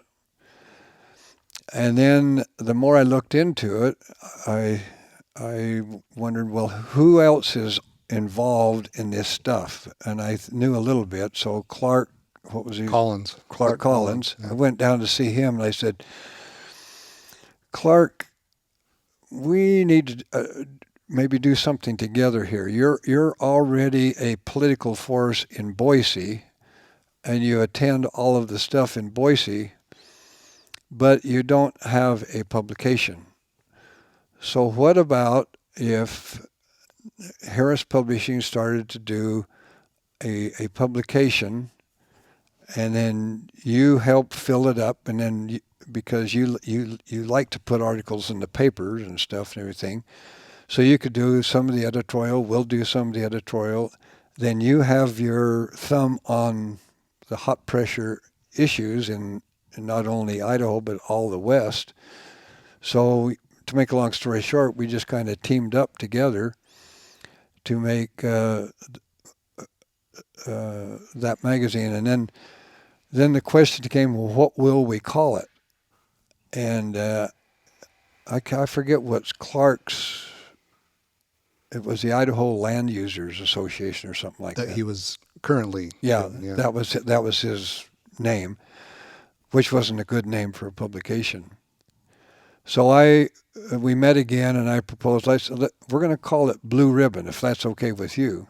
Why Blue Ribbon? Because Blue Ribbon is a name that connotates goodness, and blue means the Blue Ribbon is the first place. And if I was in 4-H, and if I took a heifer to the fair and won a blue ribbon, that's number one. Mm-hmm.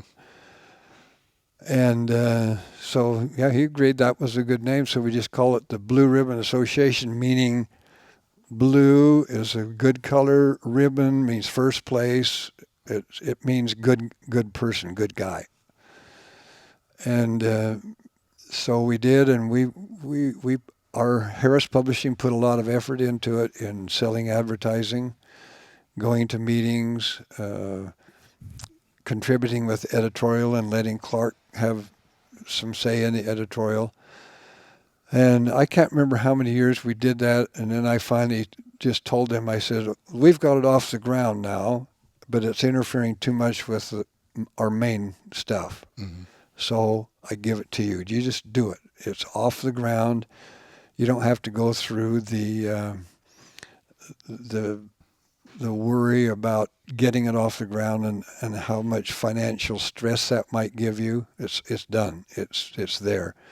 And so they agreed, and they took it over, and I've done a really good job with it. So that's where the whole Blue Ribbon Coalition stemmed from. Yeah. Yeah. It was a joint effort between me and Clark Collins. We got it off the ground together, and then I made sure that it was a successful publication, and then just gave it to him. Interesting. All right, one more question for you. Where has snowmobiling taken you across the globe? Where have you traveled to, and where have you ridden? Farthest was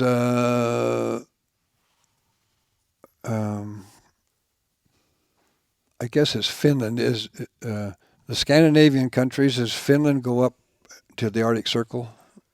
Yeah, I think Finland is the top one. Yeah, I think. But anyway, I went there one time as a guest of Ski-Doo for some reason, and we rode the Arctic Circle. And I got to ride a dog pull sled around a track, and with a passenger in the seat. They had quite a bit of media people, so that my passenger was a lady who was in the media pool, and I was always worried I don't want to go around just too fast and spill her out of the sled. But that was the farthest place. And you snowmobiled in that? Yeah, Up yeah, there? yeah. We snowmobiled we crossed the Arctic Circle. And then I did a story about that. That came back, and we had an issue. I think I still have a copy of that somewhere at home. If you don't have one. Yeah, I've got a copy of that one. You also went to Japan and toward the Yamaha factory at one point, right? Yeah. You went to Austria toward the Rotex factory. Yeah. You did that just recently, right? I did that last year. Yeah. Last fall. Went to Austria. You've toured all the other manufacturers. Didn't you do something in Alaska? Nope. I had an opportunity through the ISIA, the International Snowmobile Industry Association, and our Western chapter. We had some Western chapter people say somebody ought to go up and do that Ditterod ride on snowmobiles, and I think there were two people that did it, and one of them was a woman. I can't remember. She was from Boise, I think. I can't remember her name right off the top, but I thought about doing that, but that was when they got back and we talked about it, and they said, "Oh, that was a terrible trail. It was just terrible. It took the starch right out of you." Well, they do the Iron Dog is up there now. It's a 500-mile snowmobile race. Yeah. And I think last year or the year before, 200 miles was on bare dirt. You couldn't even see snow in the mountains in the distance. And it's a brutal That race. ruined the sled? It's hard on them. Like, you don't want to buy this guy's used snowmobile after that race. No. No, I kind of wanted to go to Alaska, but I didn't particularly want to do that Iron Dog. Isn't the Iditarod that's what they call the the sled dog race. The sled dog raid.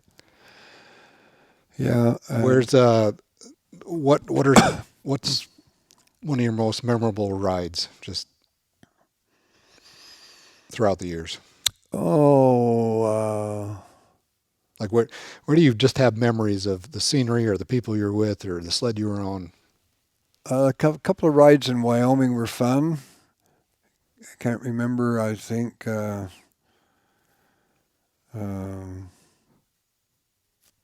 what's the resort just as on the east entrance? Togety? Togety, yeah. Riding in Togety, that was fun. Let's see. Before the Jedediah Smith Wilderness was established, didn't you ride snowmobiles into the Tetons? Oh, yeah. Right up to the base of the Grand? Yeah. I went up there and hooked up with those Driggs guys, and some of the riders that we rode with that day were the ones that I rode with on those bogey wheel Ski-Doos, getting up like Fritz Kaufman, I think his name was. But I took my cousins up there with us that time, Steve and Scott. And one thing I remember about that ride is we were, I guess, on Fred's Mountain or one of those, and there was a big cornice that had formed itself out over the drop-off. Over the cliff on the backside, yeah. Yeah, and we were on it. And all of a sudden, Steve, who was pretty heavy, pushed, one of his foot fell through. We pulled him out, we could see the bottom. See the hole? You were beyond the cliff band? We were beyond the safe part of the mountain. So, man, we backed off that pretty quick. Yeah, because the backside of that's about a 200-foot cliff. Yeah. Before it starts to transition down. Yeah. But that whole ride, that was a fun ride. And then I went through Yellowstone Park several times. And I remember that. I remember those rides because we would leave from the cabin in Island Park, ride over to Top, eat lunch, fuel up in West Yellowstone, do the loop, bumpy trails. Yeah. Very long. Go to Old Faithful. I remember watching Old Faithful in the snow. Yeah. Yeah. Back in the day, I did Yellowstone Park at least once a year, maybe for 5 or 6, 7 straight years. Yeah.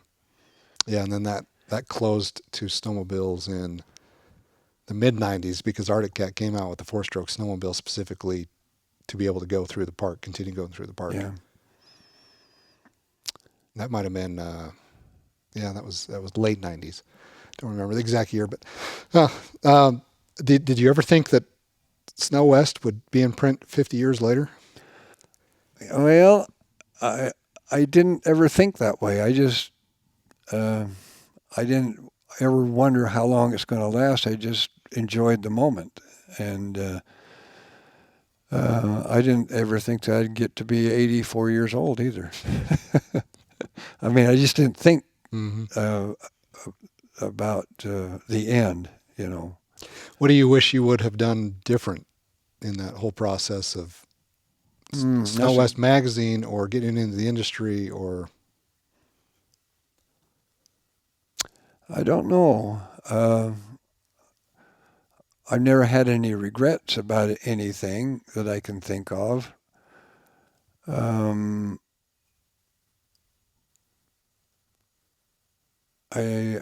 can't think of anything that.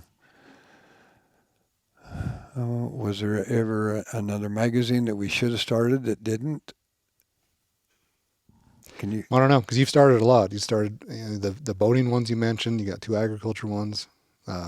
Diesel Tech magazine.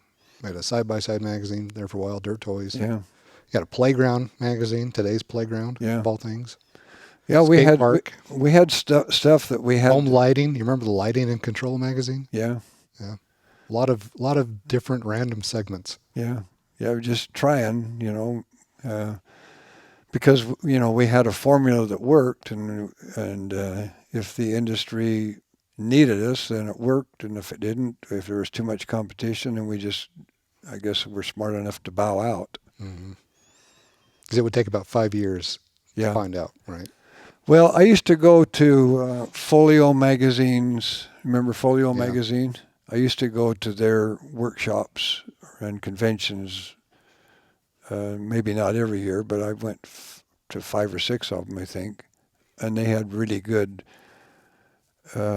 meetings and classes on editorial, advertising, graphics, all that kind of stuff.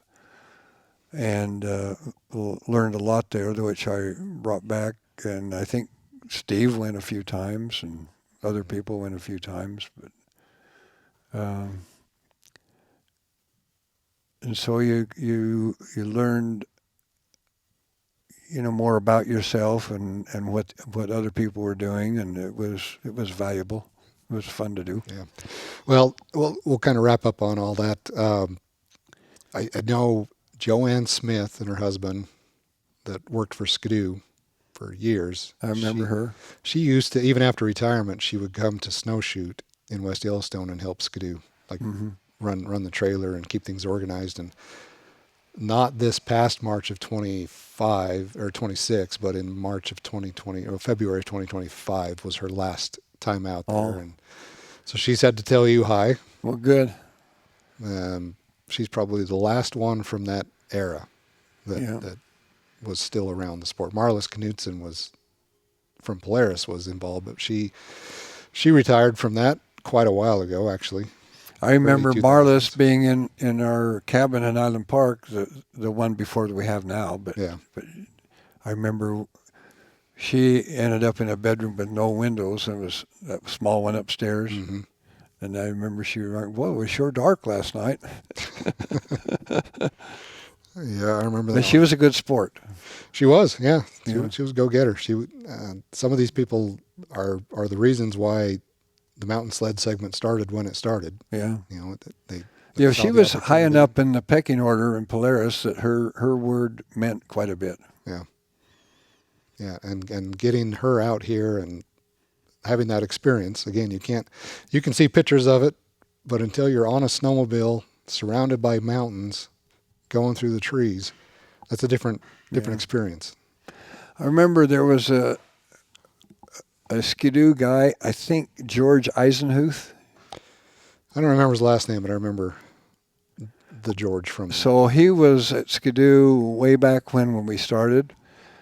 And I remember not long after we published the first issue, he may have already been out the West, but he made it a point to come and see me and wished us good luck and glad to have you. And, you know, he was a PR guy.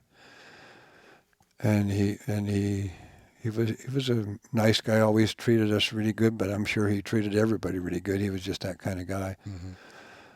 And then Skidoo used to have dealer shows and meetings, and I remember one of them was in Acapulco, and we went to that, and I remember George being there. And, of course, all the other snowmobile media, they were there too.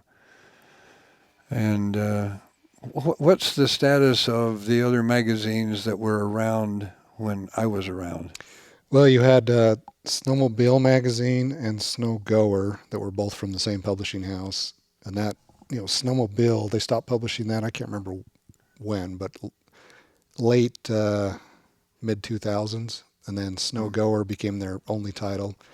It's still around, and John Prusak, you probably remember him because he was the Steve Janes for Snowgoer for a long time.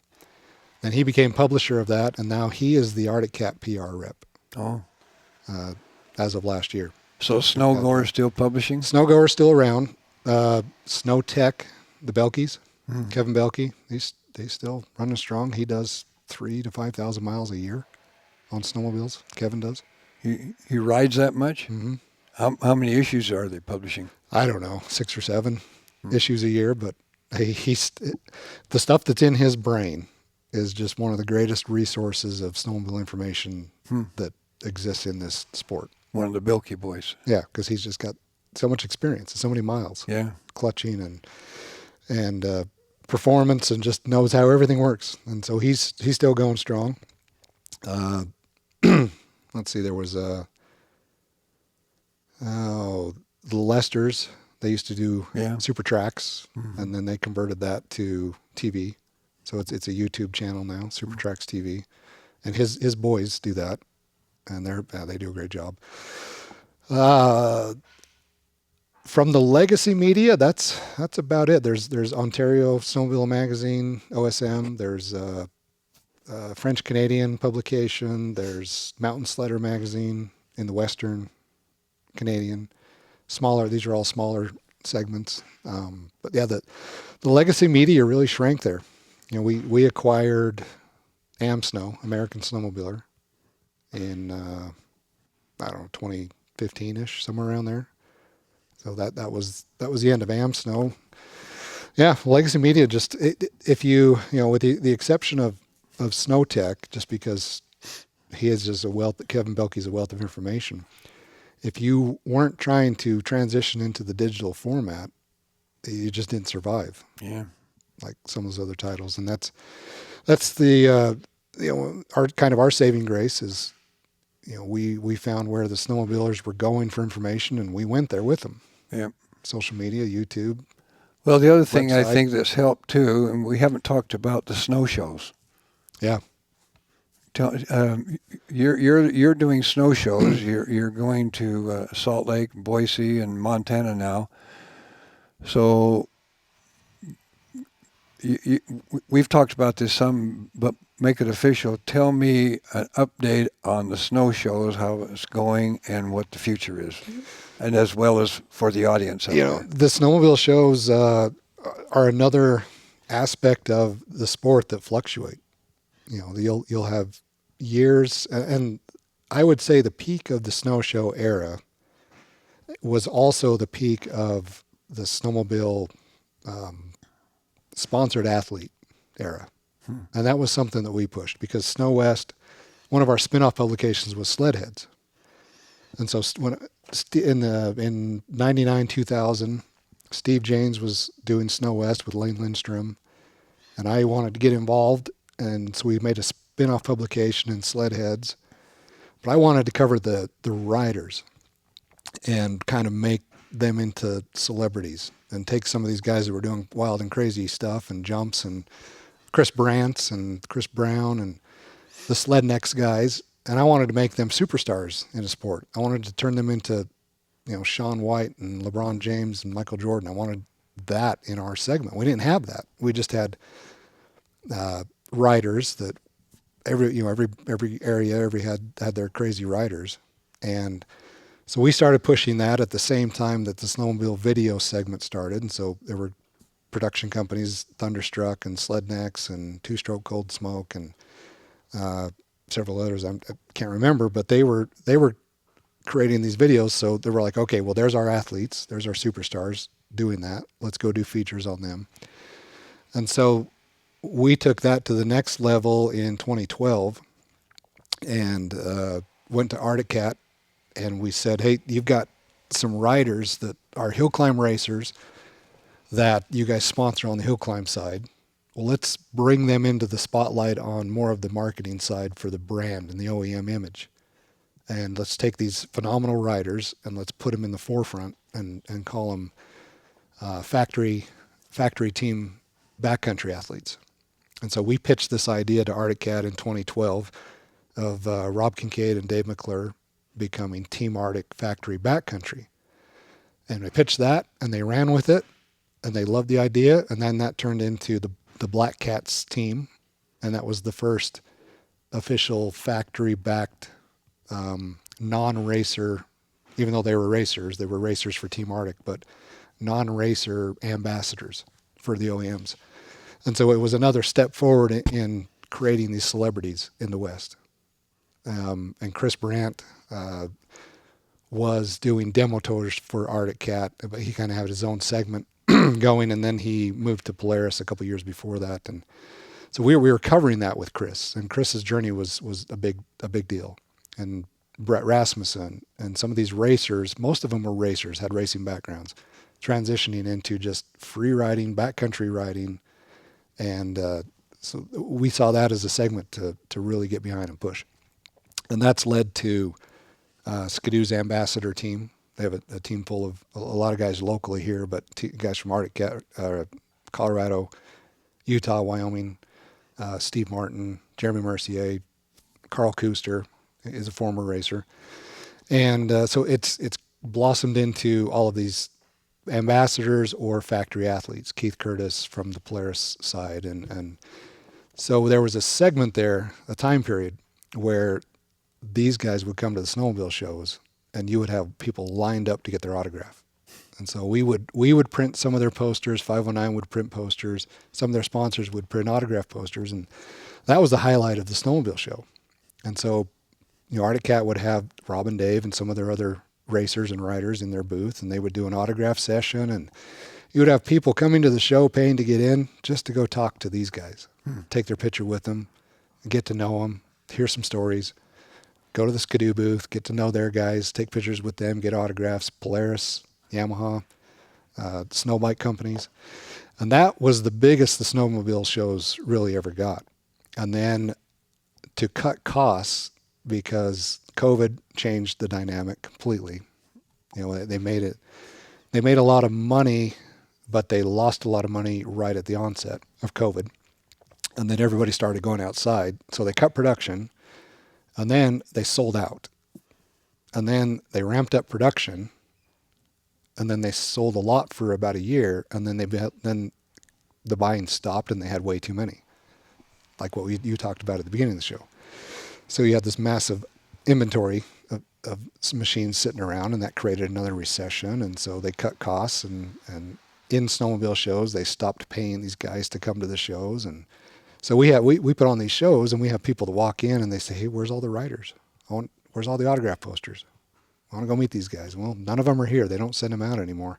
So we're in that bottom swell of the transition period again currently, which is unfortunate because that was a great atmosphere in the snowmobile shows, and I see that across the board. We've lost snowmobile shows out west because of weather. But now you're doing 3 shows now. Yeah, so SnoWest still produces the Utah Snowmobile Show, early October, the Montana Snowmobile Show, which we just started last year. That's in Kalispell, the end of October. The Idaho Snowmobile Show in Boise in mid-November. There's still the Edmonton Show. There's still the Denver Show that Brandon Cox puts on, and he does a phenomenal job with that. He took that. He didn't really take it over. Illert, who does Snowguard Magazine, stopped doing the Denver show, and Brandon stepped in and said, let's make this an enormous benefit event for the Colorado State Snowmobile Association and the Avalanche associations in that area. So he puts on the Colorado Snowmobile Show, and that's about it out west. And then there's a lot of the Big East events. There's Heydays and Novi, and there's several shows in the East. But it's just constantly a battle of the manufacturers hire people out of college that have never snowmobiled, and they put them in marketing positions. And then they don't know the difference between the Utah Snowmobile Show and that consumer base versus the Minneapolis Snowmobile Shows and consumer base. So all they see is like, well, you get 10,000 people in Utah and Heydays get 60,000 people. So why would we bother doing a booth out there?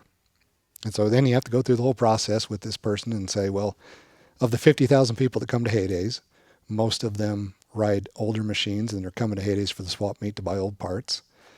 Of the 10,000 people that come to the Utah Snowmobile Show, most of those people are there to buy a brand new snowmobile that season. So it's a valuable customer, and they're buying a more expensive snowmobile. They're buying the most expensive snowmobile in your lineup, which is your biggest profit margin. Which are the fire-breathing monsters. Yeah, and these guys are dedicated. They put a lot of money into the sport. They have to buy trucks and trailers because they have to travel more than your Midwestern average snowmobiler does. They don't have fields in the backyard where they can go ride, a 10-year-old snowmobile. They just go from coffee shop to coffee shop. Yeah, bar to bar and across the lakes. Yeah, and it's a fun sport out there. Like I've gone out there and done that a few times, ridden in Wisconsin and Minnesota, and it's a different sport. It's a whole different animal. Yeah, I was out there a time or two back in the day, but yeah, it was kind of fun, but nothing like out here. No, it's a different sport. But yeah, we still do the snowmobile shows, and our 3 snowmobile shows are still growing and trending upward. And every year it's the decision of, okay, do we try to make this more of an entertainment event, or do we just focus on providing our vendors with an interaction to the snowmobile community? And there's a lot of talk of let's create a big event like a Heydays of the West. It's like, well, I think that's a phenomenal idea. We've got a lot of groundwork laid for that. You just have to be out of the recession trend to start that. But yeah, the snowmobile shows have been great. We love putting those on. But that's kind of my story, because I probably got a little bit of a chip on my shoulder with everybody pulling back and not sending those athletes and all the celebrities out, because that's a big draw. People want to see that. You think that'll ever return? It's a whole new set of staff in the marketing departments that you have to go. They don't remember what it was like when those guys were there and you had lines of people wanting autographs and posters. They don't remember that because they've moved on to different positions in the company. So now you're teaching somebody fresh out of college that's working a mid-level position in the marketing department. And you probably had never been on a snowmobile. Yeah, well, never been on a snowmobile, never picked up a magazine in their life. Yeah. So it's every year. I tell this to people that ask about what's it like, being in the snowmobile business. In the media, every year you have to reinvent what you do. You have to do a cost zero analysis. You have to say, okay, is this worth doing? Do we continue doing this? Do we keep doing this? what else do we need to do? What do we need to do more of? And what do we need to start? Yeah, and back in the old days, in the 70s and 80s, we didn't have to do that so much. Yeah. Well, back in those days, 70s, 80s, and 90s, the magazine was the only media out there. Yeah. And you could learn more about the sport through the magazine than you could anywhere else. It was the single source of information on all of the snowmobiles, all of the brands, all of the clothing, all of the oils, all of the pipes, all of that. You know, you had Mod Stock. We didn't even mention that. Mod Stock competition, 2 issues that SnoWest did. There were just buyer's guides of aftermarket parts. Yeah. And The world changes. yeah. Nothing's ever the same. And all of that is found on the internet now. Yeah. And the funny thing is it's so difficult to find right now on the internet. You can't, because everything, especially with AI coming in. You know, I don't know if you've tried to watch a review. I was trying to find reviews on air compressors. I just picked up that air compressor, and I was just trying to find, okay, well, just give me a review. I want a quiet air compressor that has high PSI. And I pulled up 4 or 5 YouTube videos, and they were all AI, every single one of them. Not real. It wasn't even a real video. And it's like, this is what's impacting the buying decision now? Like, if you want to go find out, you know, something on tires for your truck or a snowmobile to buy or a jacket to wear, is that what it's going to be in a few years? Is just AI? Because there's no seat of the pants. I've experienced all of these, so I'm telling you my experience so you can make the best decision. You're just talking That's to what a we computer. do. Yeah. Yeah. You're just getting crazy output from that. So that's our position at SnoWest. Like, that's our job, is to go. We've ridden every single mountain sled since the dawn of mountain sleds in the industry. Every single one of them. And so we can go back and say, okay, you ride your machine and you love your machine and you think your machine is better than everybody else out there. But what you're not doing is and you're hopping on your friend's other brand and you're riding that for 15 minutes and you're saying, I hate that, and going back to the machine you own. Well, you're not giving yourself the opportunity to adapt to what that machine might do better than your machine. It takes a couple days. Yeah. Or longer. Yeah. And so now if you go ride your friend's machine for 2 days, so now you got a better impression of that. Well, you're still not covering the spectrum of everything that's out there. Yeah. All 4 brands, all the machines that they offer, all the different track lengths, the lug heights, the engine options, the ski widths, the submodels.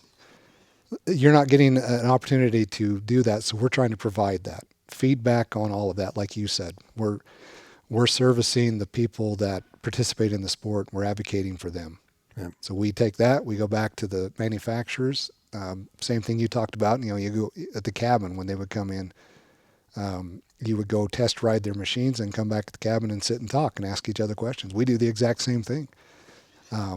Skidoo in particular, we spend a lot of time with them after rides and setting up meetings to discuss with their engineering teams. Like, well, okay, we switched to a coil over rear suspension. What does it do? What do you feel?